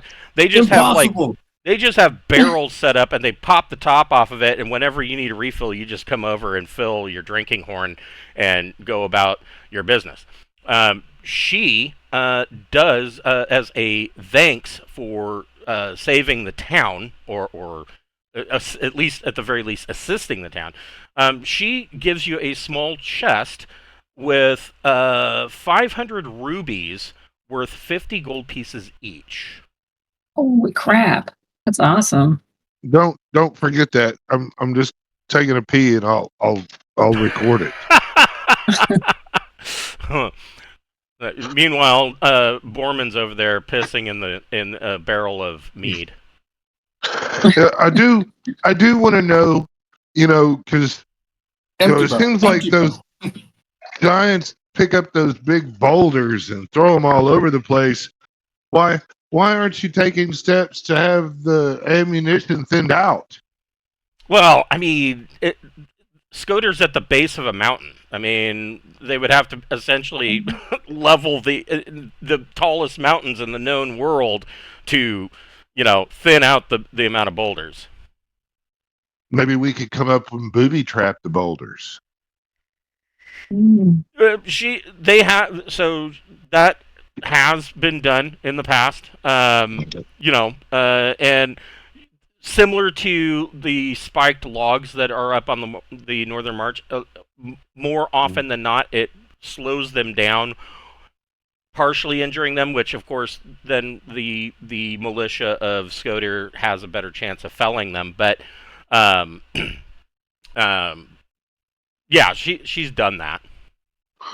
Now that was how many rubies?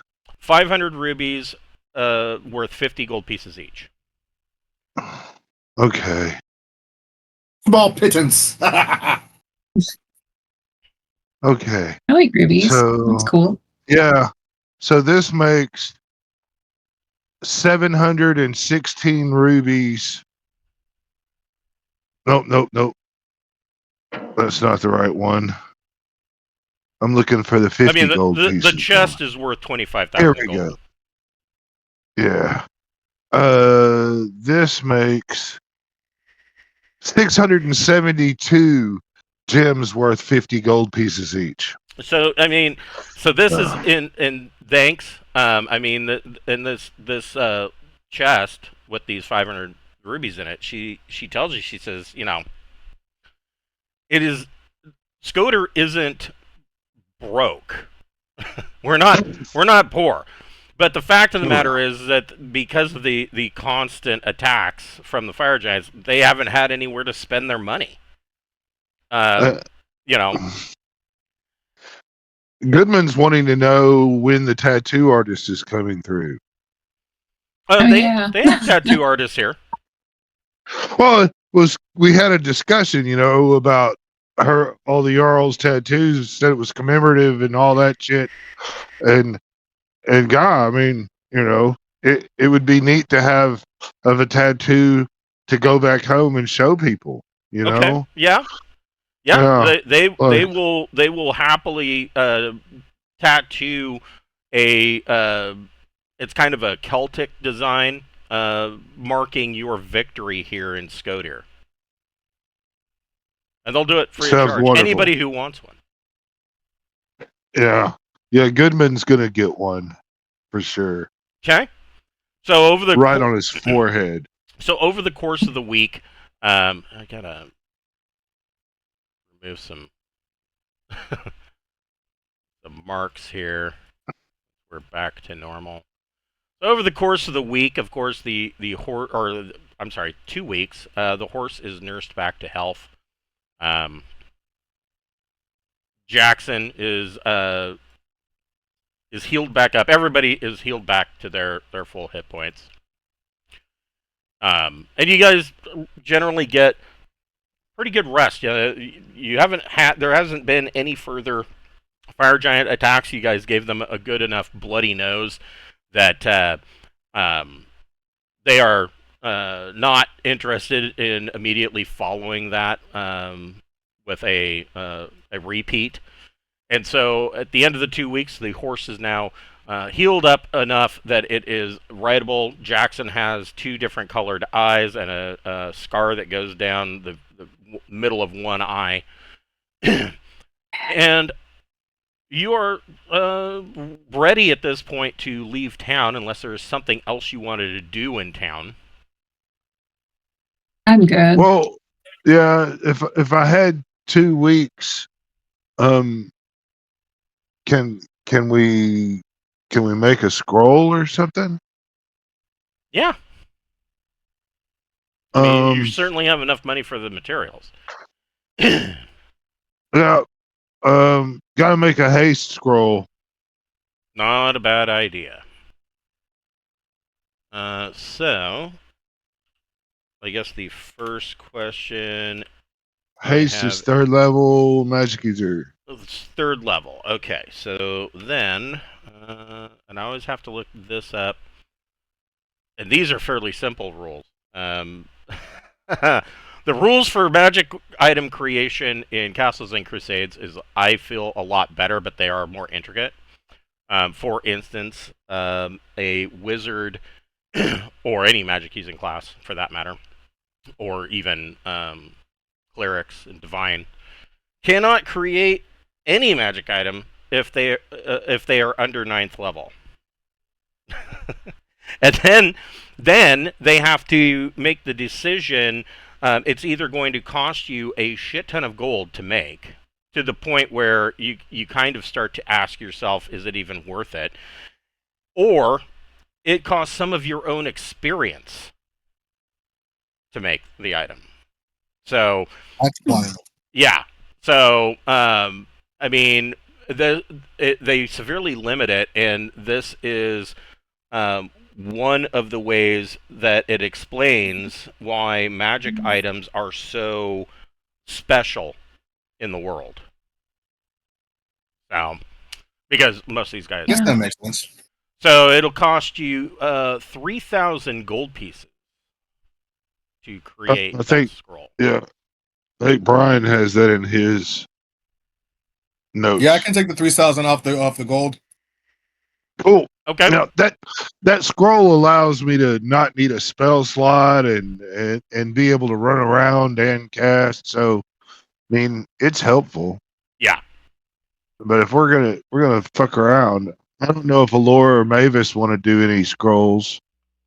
But I mean, nah, I'm good. I don't use the ones I have, so I don't want to make more. Right. Okay. I don't want to I be just need to use them. I don't want to be running around with a bunch of rolled up tubes of paper. Have to hire Hey, if Yeah, I we're in somebody. town for a while, Yeah, you're in town for 2 can we weeks. use can we use the mirror to maybe have some of our people come through and kind of shore up their defenses? You could. I don't know how many extra we have. That's all. You could, but you Oh, have to okay. keep in mind that the people that you have or the people that are theoretically arriving at Castle Braun are there training in order to face a major battle. Okay, never mind then. So I don't know if you want to diminish those forces or sidetrack them. Nope. I think if we take a path to the stone giants that maybe puts us through the fire giant territory a little bit more instead of going on the road, we take like a mountain path or something. Maybe, I don't know. I mean, maybe we can get more fire giant encounters. That would weaken them. Slow their approach. I don't. We kicked their ass pretty good. Yeah, we did.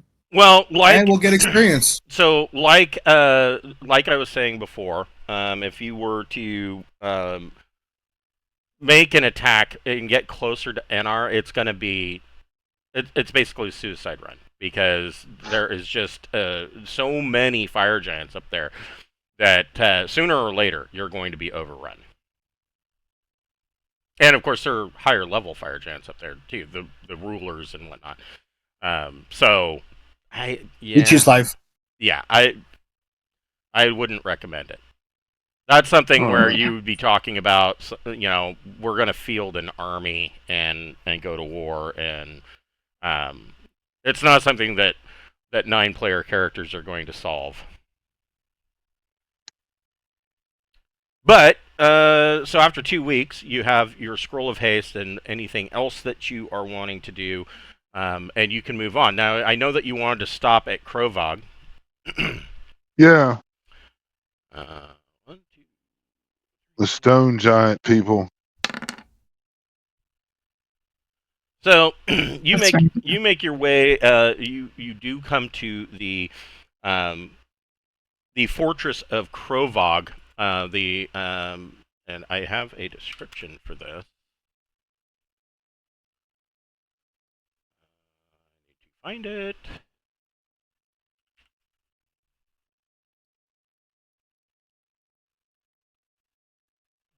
My giant. There we go. So, Jackson, make a tracking check. I can track everything that has ever been.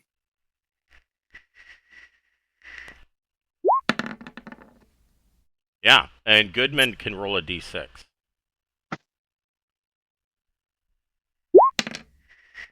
So between Jackson and Goodman, Jackson finds that there are giant-sized tracks.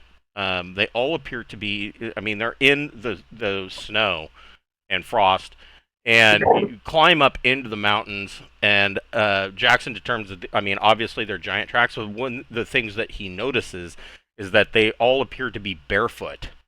And when you follow these tracks, it comes to just a flat granite surface in the side of the mountain, and uh, Goodman looks at it and can see. Nobody else can see it, but Goodman can see that there is a 24-foot tall by 12-foot wide secret door in the side of the mountain, and he kind of pushes it open, and I mean, there's like no seam, nothing. And he pushes this door open, and it leads to an entrance that goes 12 miles deep into the Skelos Mountains. And you kind of, as you make your way, probably about after the first 3 miles, you do start to run into stone giants that are essentially guarding the entrance, and they want to know what your purpose in Crovag is. Aren't we returning a stone tablet that is theirs? Probably. Am I remembering that right? Yeah. And we have sketch traces of some other stuff and some extremely old copper coins minted in their style. Cultural Yeah, exchange. Yeah, there you go. Large walk-sized copper coins. And so these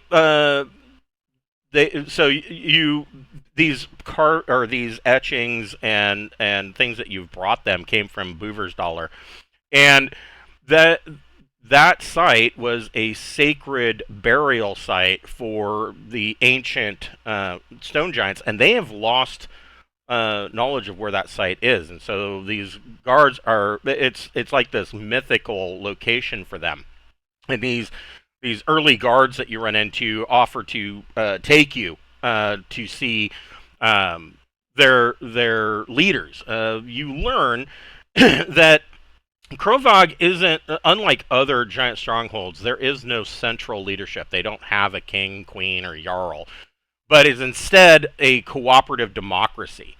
And they are very enlightened. They are philosophical people.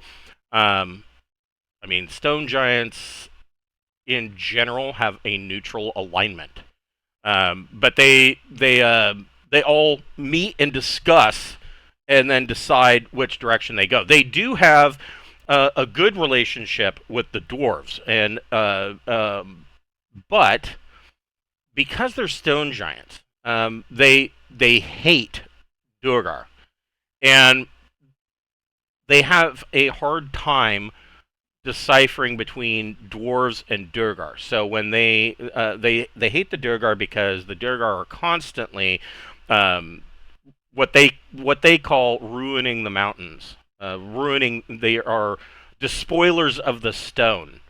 And so the Durgar are constantly using their furnaces deep in the mountains to craft their mediocre weapons. They're good weapons. They're just not on the same level as the dwarves of Zalatheim. But because they're constantly spewing this smoke, and they are considered polluters of the stone, they also hate goblins and kobolds, and the stone giants are constantly trying to cull the numbers of the goblins and kobolds that live beneath the mountains. But they bring you to basically a large, round, circular, like tiered area, like a stadium, where the stone giants all meet to discuss the issues, and a gathering is called of all of these of the giants, and they all kind of file in here to see and listen to what it is that you have to say. What are you telling them? That we found an old, abandoned, and occupied burial site, and Semi-looted. Yeah, it was semi-looted, we think, and and we'd heard through rumors in the towns that you guys were in search of such a location, and we simply thought it was the right thing to do to come and put you in touch with your history. So they are extremely thankful for bringing them this and bringing them knowledge. Are you giving them a map of how to get there? I mean, we can. I mean, that's probably part of the trade. Okay. There. So they take these items and they show you. There's this huge chamber. So stone giants on average are about 14 feet tall, and they bring you into this large chamber that has 30-foot tall ceilings, and the stone walls are carved into essentially like bookshelves, and they are filled with these giant-sized stone tablets that are, about 5 feet in length and like 3 feet wide, and they are carved with in giant runes.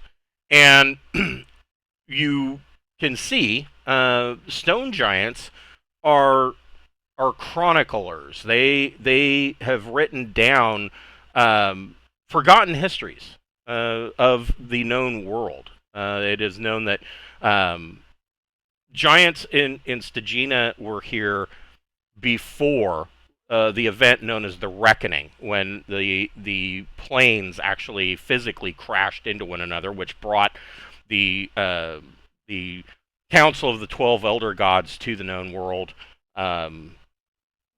Before that, giants lived in and ruled Stagina, and so they have histories written down of stuff that you may not know, or is completely lost to most people. Generally, with the history of the world as it is known today, anything before about year -400 is questionable. They call it history, but it's very similar to our own history. That anything before about the 7th century isn't very well known. There's a lot of stuff that is thought of as history that is really based on nothing more than myths and legends, or possible rumors. It's very odd. We know more. So between the fall of the Western Roman Empire and the medieval period, we know more about the Roman Empire than we do about the medieval period, especially the early medieval period. If you're talking about Norse legends, or the movement of people coming down from Norway down and Denmark down into Scotland and Ireland, all of that shit's very it's all legendary. I mean, we knew stuff happened, but the particulars are mixed with Viking sagas and other stuff that sounds completely fantastical.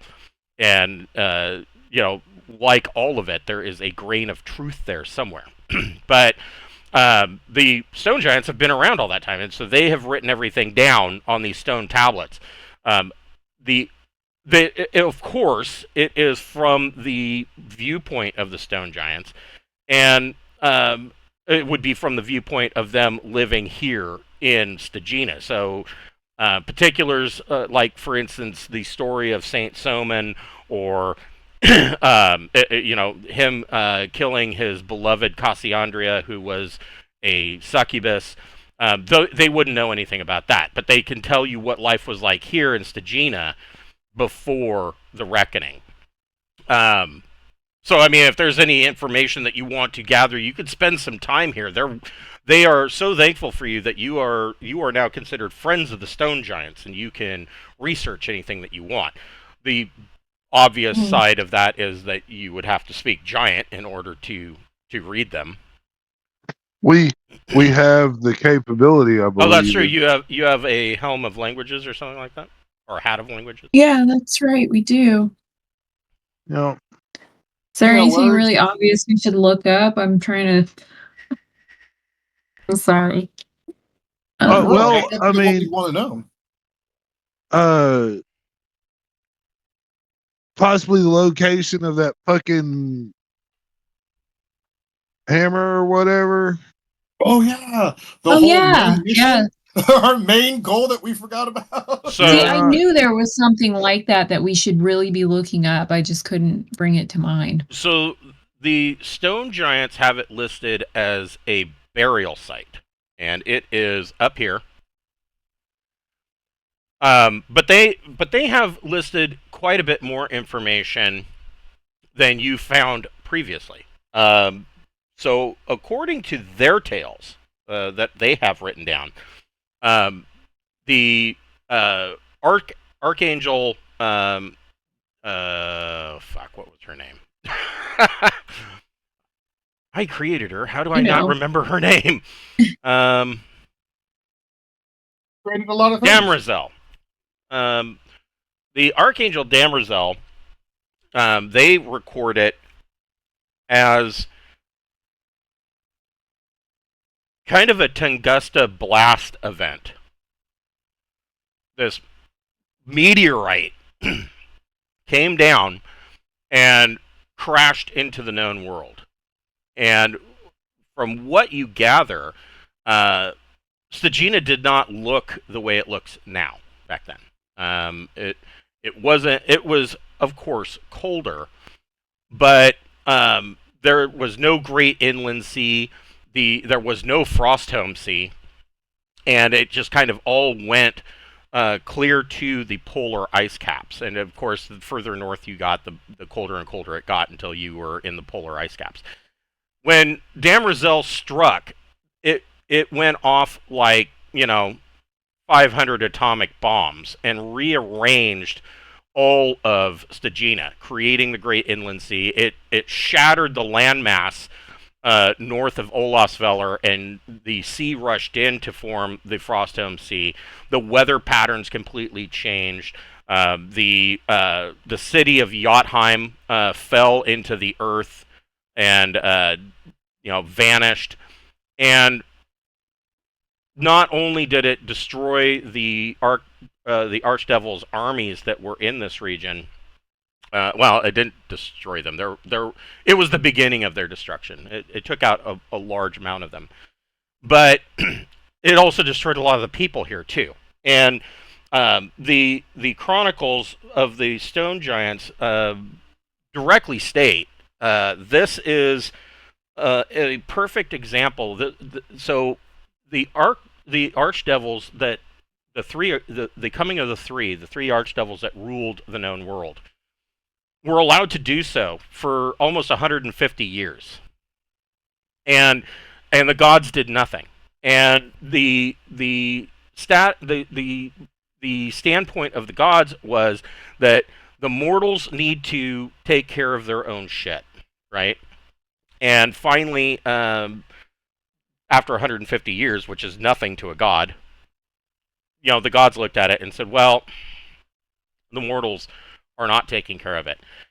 And so the decision was made to send down 3 archangels with fantastically powered relic weapons and put a stop to this. And the reason, the Stone Giants plainly state that the reason why the gods waited for 150 years is because even the slightest amount, even the smallest touch of a god interfering with the daily lives of mortals has exceptionally drastic consequences.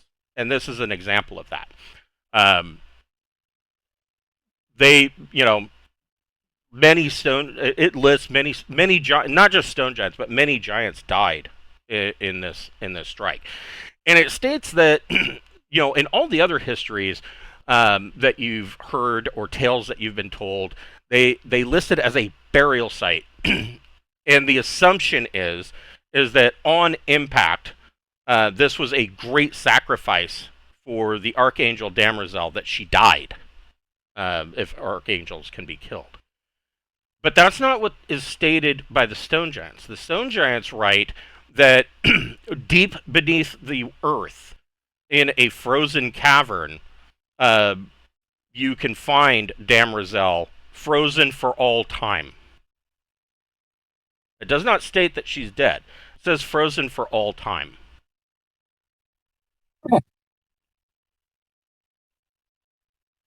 Wakey, wakey.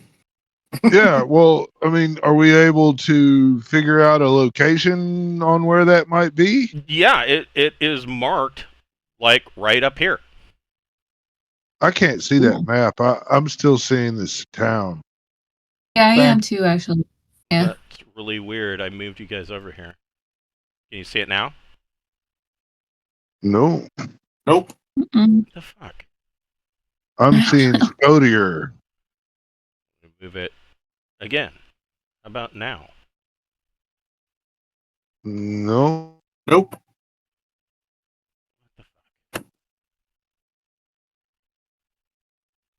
We'll find out when Cameron gets done restarting. Yeah, you might need to refresh the page because I refreshed. I've moved the party flag over. It works for me. So you just got to refresh and then you can see it. Are you able to see it, Brian? I'm refreshing. Okay. Yeah, I see it. Okay.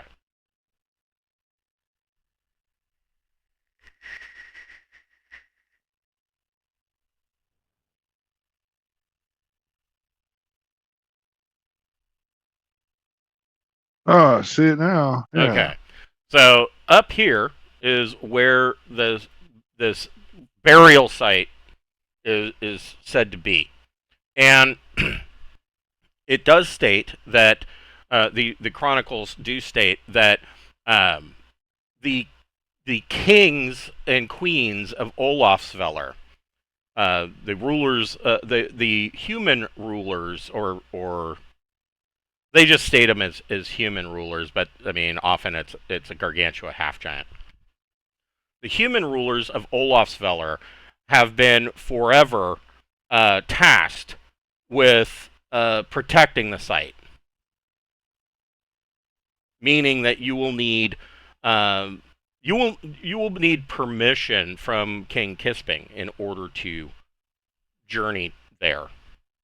And it does state that Damrizel, when she struck the known world, or I guess when they struck the known world, I mean, she's more of a feminine end, but angels don't have a gender. So, side rant. It is stated multiple times in the Bible that angels don't have gender, right? I mean, it's pretty emphatically said. You know, they're not male or female; they are just angels, right?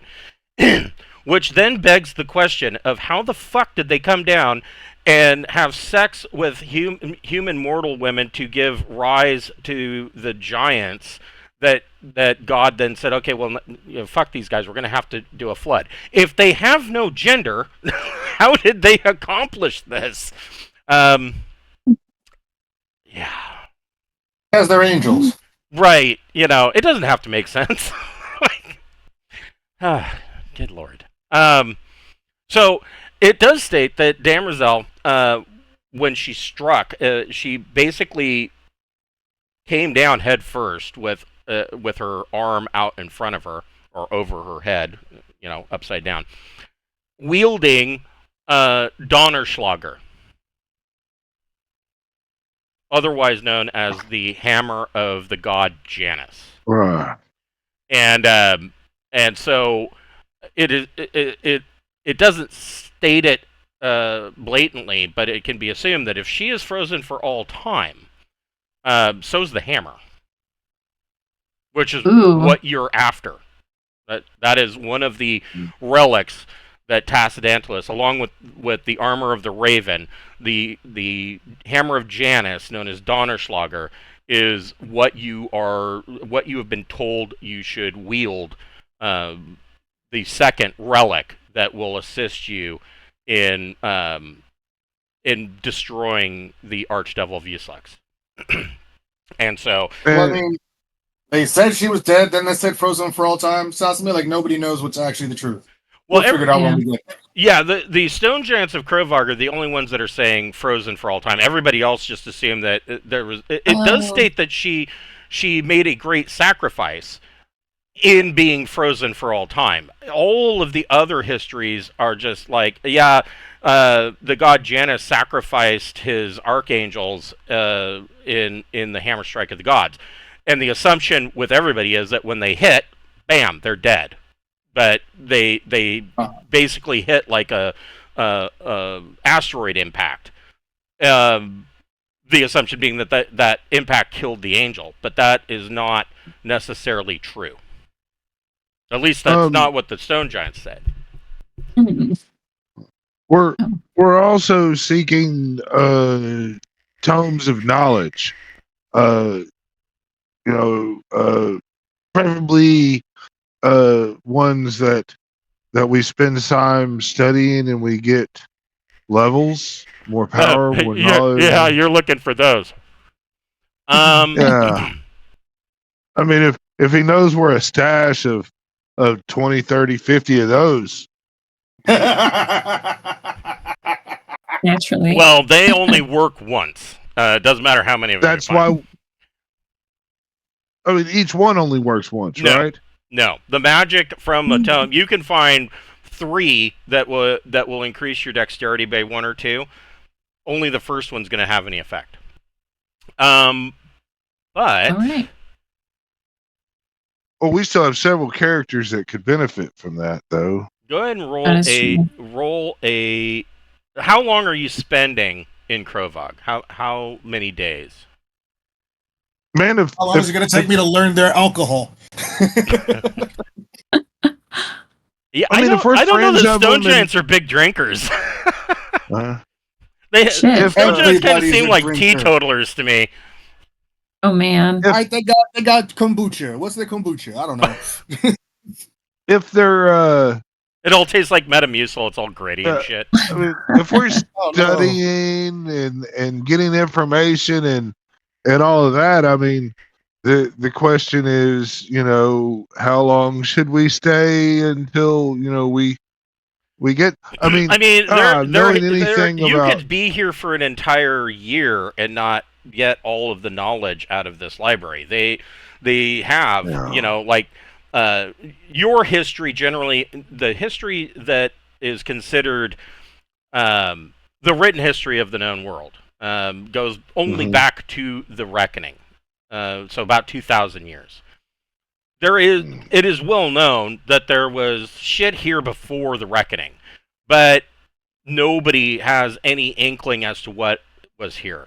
The Stone Giants, their history goes back about 5,000 years. So they have like 3,000 years of history before the planes ever crashed into each other. They have some knowledge of stuff that is here. So I mean, it really depends on how long are you here, and in other. Sounds like a later visit. Come back and like a regular visit Yeah. to study Yeah. regularly.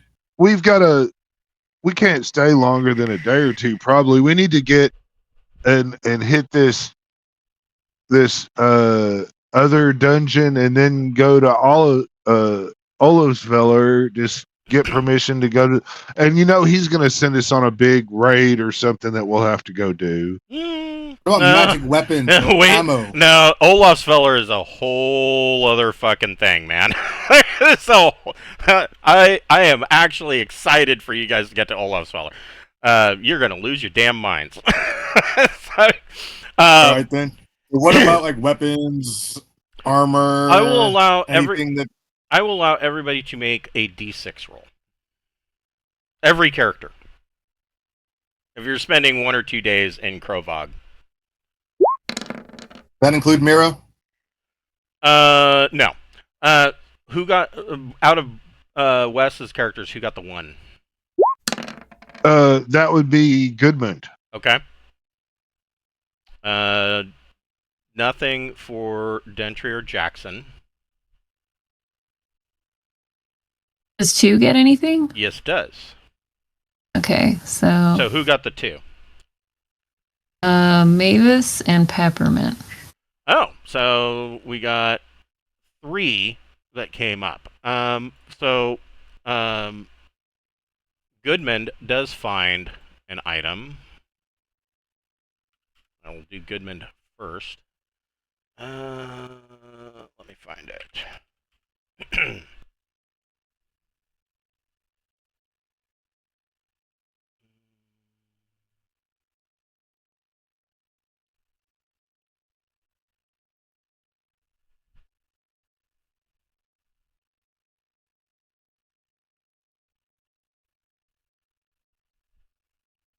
Here we go. Goodman finds a series of these stone tablets that are linked together with brass rings. If you've ever seen the Flintstones, when they have a book, that's what this fucking looks like, except it's, a book that's 5 feet tall. And it clearly states the stone on the outside, the cover, is actually covered in leather. And at first, when Goodman finds it, it is pretty much indistinguishable, from other books. I mean, like I said, it's 5 feet in length, but Yeah. Goodman has seen or knows that some magical tomes, spell books, sometimes are these massive, huge books. In looking at this, reading the first couple of pages, it becomes obvious to him that this is a book of dexterous exercise. Ooh. I will show you directly what this means.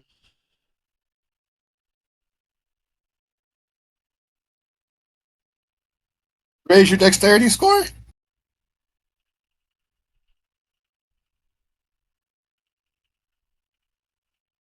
Raise your movement. I will show you. Must guess before you show. Must guess. Come on. Amazing skills in the bedroom. Possibly. It allows you to play the flute. Oh. The skin flute. No, that would only be applied if we were talking about elven culture. Yes, right. That's true. The giants, no, they are totally asexual. Here is the Book of Dexterous Exercise.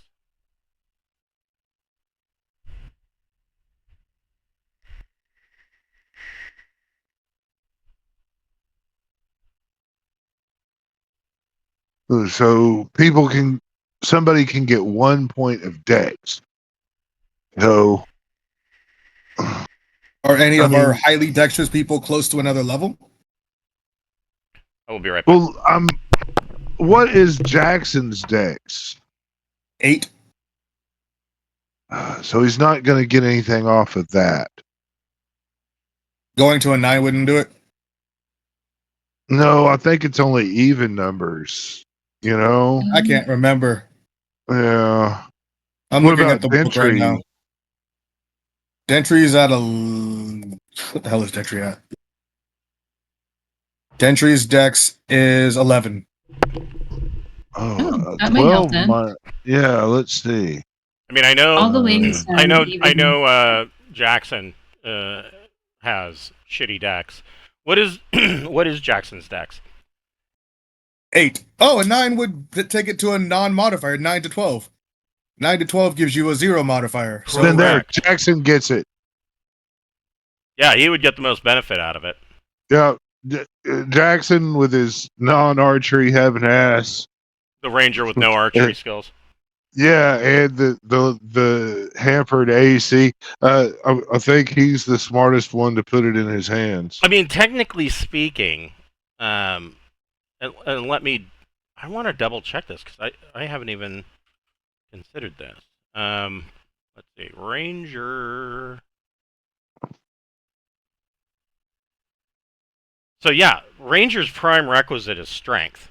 Yep. Technically speaking, and this is always the weird. And I don't know why this is, but this is always the weird hole that D&D players have fallen into over the last 45 years. Is that there's this assumption that rangers always use bows. No, they do not. They are basically woodland fighters. Their strengths fall into tracking and knowing the animals of the forest and more of a towards a druidic bent. They're basically like paladins, You know, they're paladins to druids. Rangers are to druids what paladins are to clerics. And so it's very strange that somehow over all these years that the assumption has been that rangers always use bows. No, they don't. they're fighters, essentially. If I remember correctly, at one point there was a consideration that ranger was going to be like a subclass of fighter. You know, similar to like the early iterations of barbarian. So yeah, and even weirder than that. Even weirder than that, in the first Baldur's Gate, Minsk wasn't he was a ranger, not a barbarian. So it was very odd because he at all times in that game he acted like a barbarian. I was like, no, he was a ranger. They used a two-handed sword for some reason, but whatever. Like I said, they're a fighter. So Jackson, I mean, if you want to spend 3 to 5 days in Crovag, Jackson can study this tome and get a point of Dex. I mean, this is a safe place to do it. Yeah, this is a great place to do it. A couple My other initiative doesn't suck stuff anymore. Yeah. So Peppermint also found something. Cool. Yay, my initiative isn't horrible. So Peppermint similarly finds a book in the library that at first she can't make a whole lot of sense of it. It looks to her like it is describing how to construct extremely expensive statues. Okay, is anybody, would Goodman be interested in that? I don't know. And that might be a golem or guardian type thing. I'll pass it around and see if anybody can make sense of this thing, because it looks cool. Passing it around, Malachi and Alora recognize that that is exactly what this is. It is a book of golems. Oh. How long does it take to make a golem? Well, I mean, Smeagol took 200 to 300 years. This is the Book of Golems. Wow. We could put one of these up around Castle Braun. Oh, fuck yeah. Probably bone, right? Bone golems are fucking awesome because they generally have like the basic design of a bone golem. They have 4 arms, and you can stick a different one-handed weapon in each arm, so they get like 4 attacks. You guys have fought a couple of bone golems, and they're like, it's like facing off against a blender. It's a lot. Right. Yeah, so we Malachi should bone take the golem's just a month though, but yeah, Malachi will take the Book of Golems piece. We got a lot of trees around Castle Braun too, so if we want, we could make a wood one maybe. Yeah. It's not wood. It's gonna be like a whole month of downtime. That's kind of like a post-game activity. I like that we get to choose. Yeah, it is cool. And you had one other. You had one other character that succeeded. Was it Mavis or Alora? It was Mavis. So Mavis, while poking through and reading the different histories, tucked into a shelf, she finds a human-sized helmet. It's being used kind of like a bookend. Guess I'll put it on my noggin. Okay. Goggins, noggins. Nothing. Have you guys seen that commercial? Nothing is immediately. Nothing is immediately obvious when you put it on your head. Mavis can make a intellect or intelligence ability check. So you want to roll under your intelligence. And Mavis is known for her intelligence. Yeah, I got a fucking 8 intelligence, so I'm gonna have to ask my friends for help because this Okay. is not going well for me. Okay.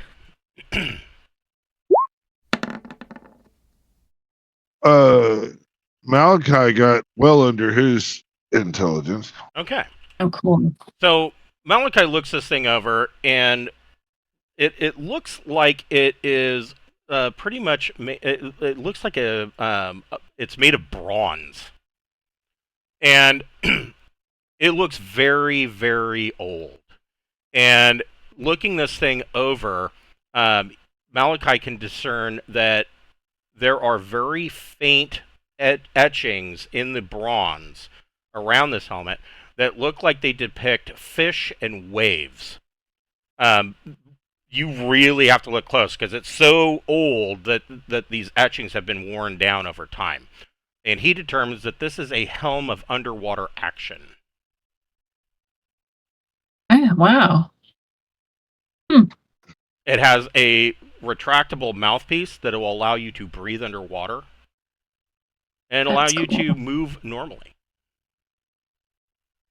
All right. This will be very useful if the big inner lake, the great inland sea. Yep. If that was a god doing a Statue of Liberty dive there, I mean, we might need somebody to go down in the crater of that and see what's there. This would have come in handy a while ago. We had like an underwater mission thing that was pretty Yeah. crazy. Yeah, the one where you were down in the submersible, crawling along the bottom. So yeah, that is what you are able to find. I mean, in addition to that, you read a lot of the histories. More or less, I guess you could.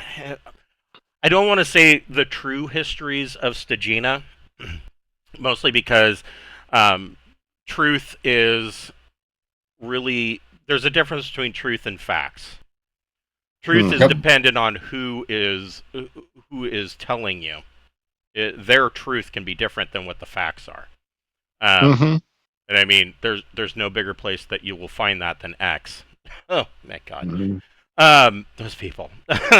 So I don't necessarily want to call it the true histories of Stagina, but it fills in a lot of weird holes from the stone giant's point of view. And it kind of also, you guys learn that the the giant society is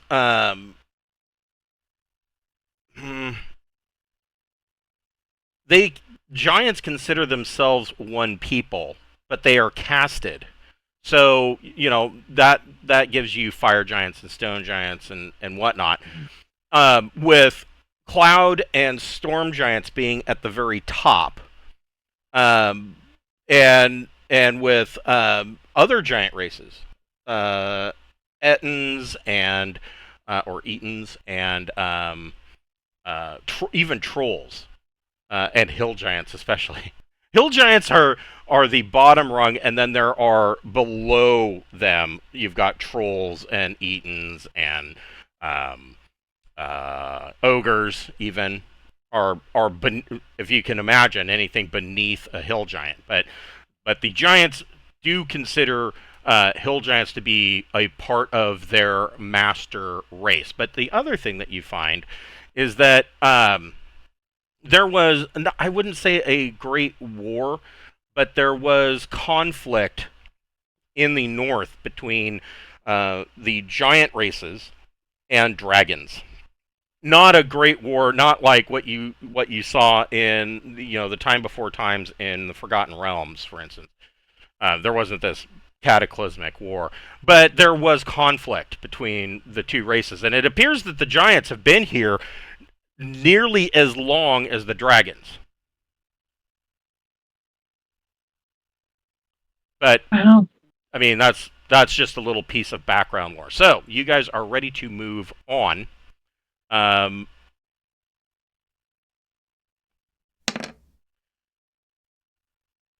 you move to Rolfsdaler. Now, when you Well, weren't we gonna go to that dungeon first? that's Rolfsdaler. Oh, okay. Yeah. All right. So I will change this to greens since I'm just gonna have to do it again later. Yeah. Da, da, da.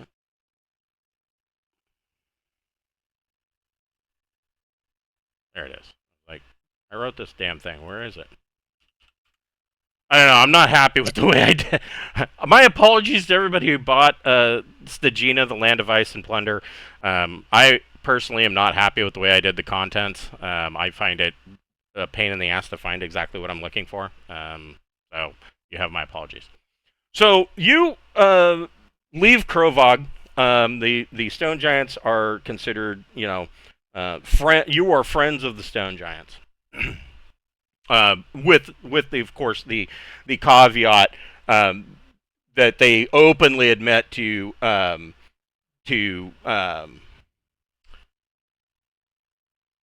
shit, Goodman. They openly admit to Goodman that if Stone Giants in the future attack you, don't, we apologize. Don't take it personally. Our kind simply has a difficulty in, and this is going to sound racist to Goodman, but they have a difficulty in you guys all look alike. They have a difficulty in determining. Not tiny. They have a yeah. difficulty in determining between dwarves and Duergar. I mean, fair enough. Yeah. I mean, the skin color and their really white hair and the fact that they can grow, I totally get it. They can enlarge. Yeah.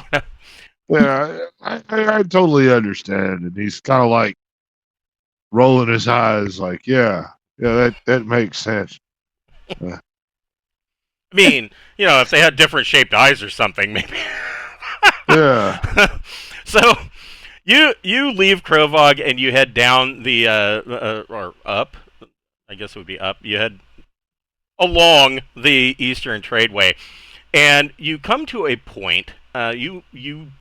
Jackson, make a tracking check. Either. Wow. Yeah, you drilled that. So Jackson can see there has been a lot of traffic, and the snow, because it is getting towards the middle of summer in the month of Julieth. The snow is wet and slushy.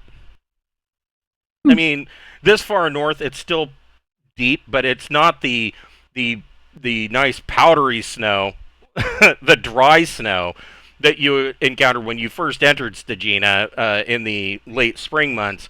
It was still pretty dry and fluffy. It is now dense and wet. And it's kind of a miserable journey. But Jackson can tell that the Eastern Tradeway has seen a lot of traffic. It is practically bare. You can see mud below the snow. I mean, it's poking through, and it's very wet. It's kind of gross to stomp through. But Jackson determines that you are probably about 18 miles south of Olafsveller. You're getting close, and you see that there is a trail that leads to the west off of the Eastern Tradeway, and you clearly can see that there are tracks in the mud and the slush that are likely made by trolls. And you see that there is a merchant, what looks like a merchant carriage that is moving. It's coming towards you from the south, and it's moving up. And there's one guy, and he's got frying pans and stuff hanging off of this barrel-shaped wagon, and he kind of pulls up next to you and reins in his horses and stops as Jackson is kind of down looking at the ground and telling you that there are trolls here. And he says, you will want to steer clear of that trail, as it leads to nothing but woe. In ages past, there was a shrine down that way that was revered by the druids, but it was taken over by an evil most foul. I speak of Ugaki, the witch troll. She stalks the steppes, raiding towns and villages in the night, taking people for her sick rituals. Nobody knows what she has planned, but it can be of no good. You'll want to stay away. Hmm. Well, that sounds like a good place for us to go. Can I interest you We in wanna the keep- purchasing of a cast iron skillet? I think we got that covered, but that's nice. Mhm. No, we're fine, thank you. I think we got a lot of that stuff. I would hope so at this point. Does it Yeah, double we've as been a helmet? looting. He says, are you traveling to Olafsveller for the festival of Asa? No, we're headed to kill all those trolls that you said bring woe and woe to everybody. He says, well, I will say a prayer for you when I get to Olafsveller. Thank you. We've only got one cleric, so He not kind of really the laughs. thoughts and prayers kind of group. He We're looks more at- of the explosion and He looks at Mavis and Fashion. kind of laughs, and he says, "Oh, you're one of those."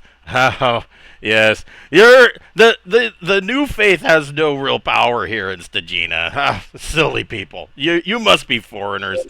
He says, "Well, have a good day," and he trottles off down the eastern tradeway towards Olafsveller.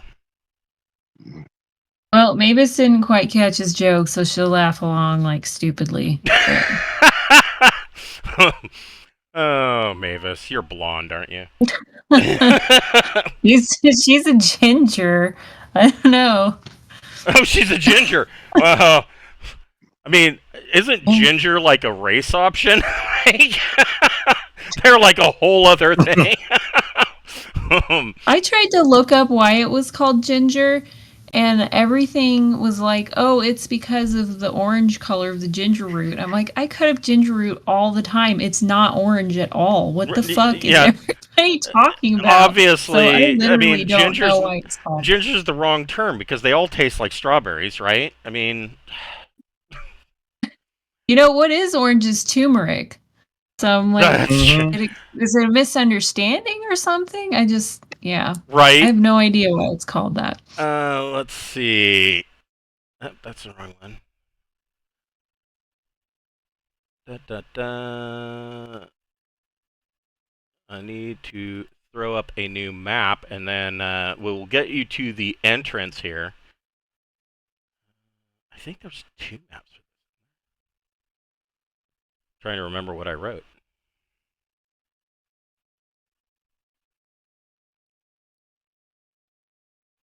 No, there's one. yeah, don't tempt us with things to kill and vaults to loot. Right?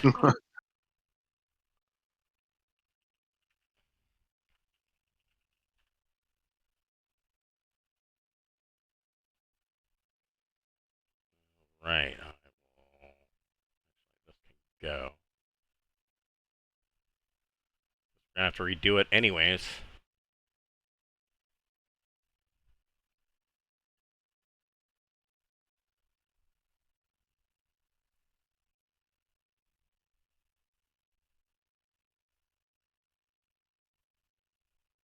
Come on, Roll20, you can do it.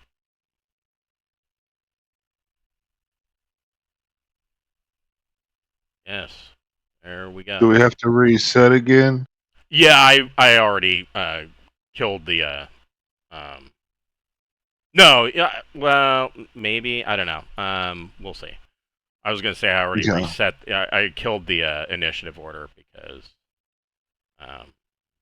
Should we be seeing a different map? yes, you will be seeing a different map. Oh, will be. Okay. Hold Yeah. on just a second. They changed.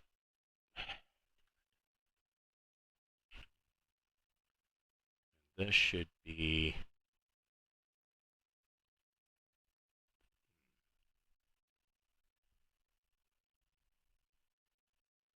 There it is.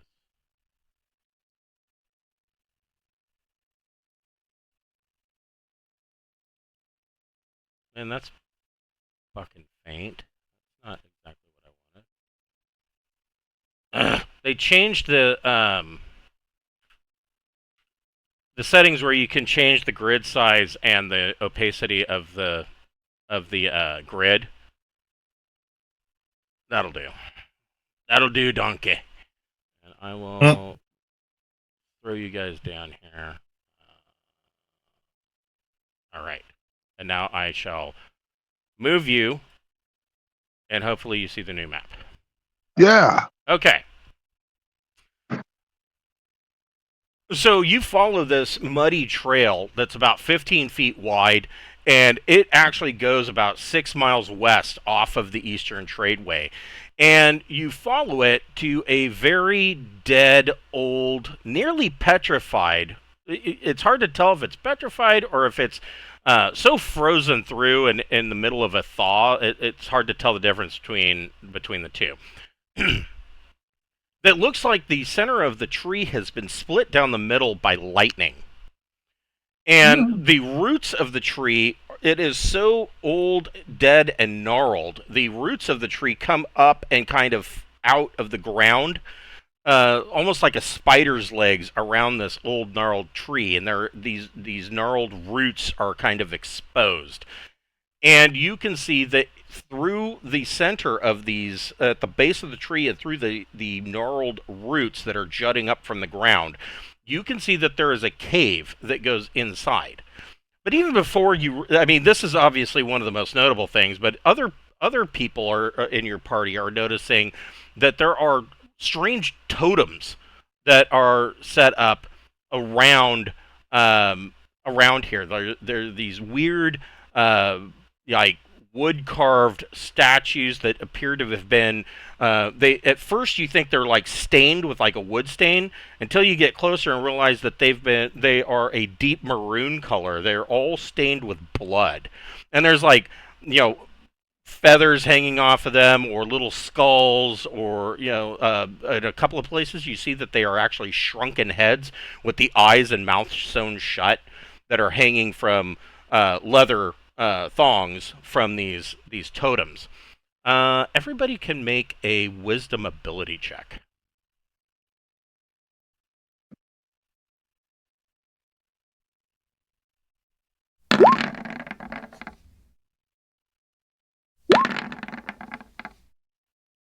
Yeesh.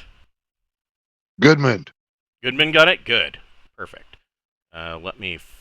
Entry 2. Okay. Gentry and Goodman.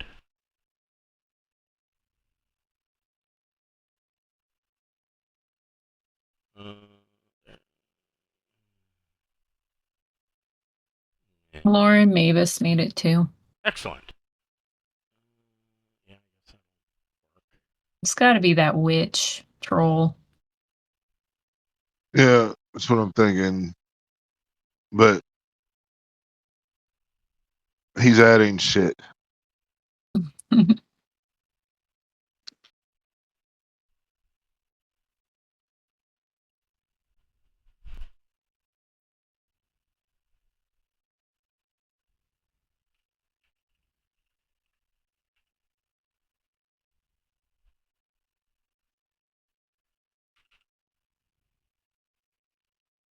So Gentry and Goodman note. I'll move him up a little bit. Out of the corner of their eye, they catch some movement to the north, and they find that there is an ooze that is moving towards them, almost like, I want to say that it's almost like a gelatinous cube, but not quite. What is it? Glacial ooze. An enormous. Yeah, it is very similar to at least from the artwork, is very similar to a gelatinous cube. It's called a glacial ooze and is found in Arctic climates. Translucent bluish white. I guess I can change the color. There we go. He's kind of blue. Bluish white sludge about 10 feet on each side. although larger specimens have been encountered. And the ooze is conjectured to be relative of the gelatinous cube. You see this thing approaching, slowly oozing your way. 10 feet. It has an encounter movement rate of 10 feet. If it were swimming, it would be really dangerous because it can move at 40 feet. God, a gelatinous cube with 40 feet of movement. Fuck. Wait. Yes. There we go.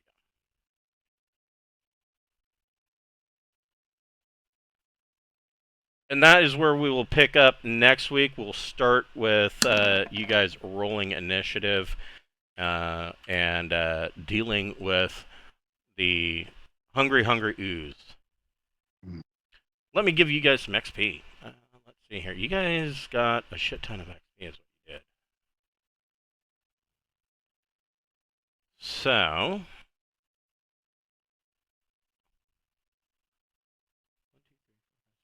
nine of you.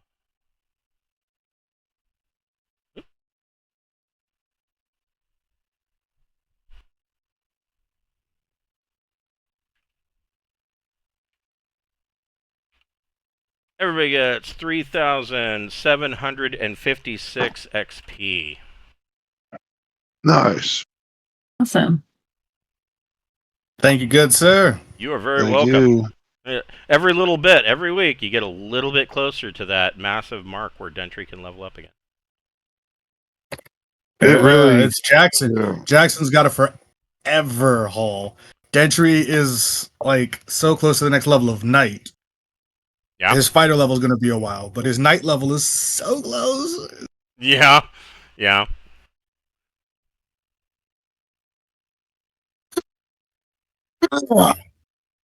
I need to find like a griffin egg or something so I can train a flying mount. That would be cool. Oh my god, Knights in I really like the way they in Old School Essentials, when you look at the Knight class, you're like, so a Knight is basically a paladin without spells, because I mean they look almost identical. Castles and Crusades really went, no, we're gonna separate them. Like Knights get battlefield dominance, and they can inspire people, and they can basically rule a battlefield. Paladins, of course, have their lay on hands and their godly stuff, and they're great fighters. But man, Knights, as far as like mass combat goes, you want a Knight out on the field because they can really help your troops. I mean, they even in a regular dungeon party, they can inspire and all sorts of. It's really cool the way they separate them. I also like the way they further separated wizards and illusionists. Illusionists in Castles and Crusades are a little bit scary. They are almost more like warlocks. Like whatever they can imagine, they can bring those into reality. I mean, they could dig into your darkest dreams and manifest them. And if you fail to realize that what you're seeing isn't real, it is completely 100% treated as a real creature. So illusionists are fucking badasses.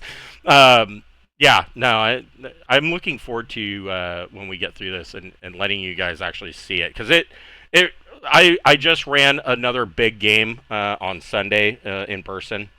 I think you guys probably saw some of the pictures of the dungeon and everybody sitting. I had like 9 players, and that game just fast, like super fast. We were just ripping through stuff, and all of the rules were very streamlined, and it's just a fucking great game. I love that game so much. And it's a good company. Troll Lord Games is fantastic.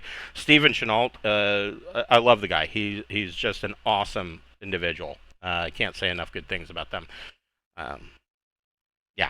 My love letter to Troll Lord Games. Nice.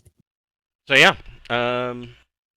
So we will pick this up next week on Saturday at 12 o'clock. Now I know that Brian. That's the 5th? Oh yeah. Yes. I know that. I was just going to say, I know that you're going to be out of town coming up for like what, 2 weeks? I will miss 2 or 3 weeks Whoosh. Oh, okay. because the 12th, the 19th, and the 26th, I'm traveling. I mean, I'm gonna probably bring my laptop with me. So depending on depending on how things look, I might be able to join in. I'll just be in like East Coast time. Okay. Well, hopefully next week we'll see how far we can get through this dungeon, and we will see from there. It shouldn't be too hard. If they need to, they can pick up some retainers and hirelings, in order to fill the gap. Yeah, do Cool. what needs to be done. Cool.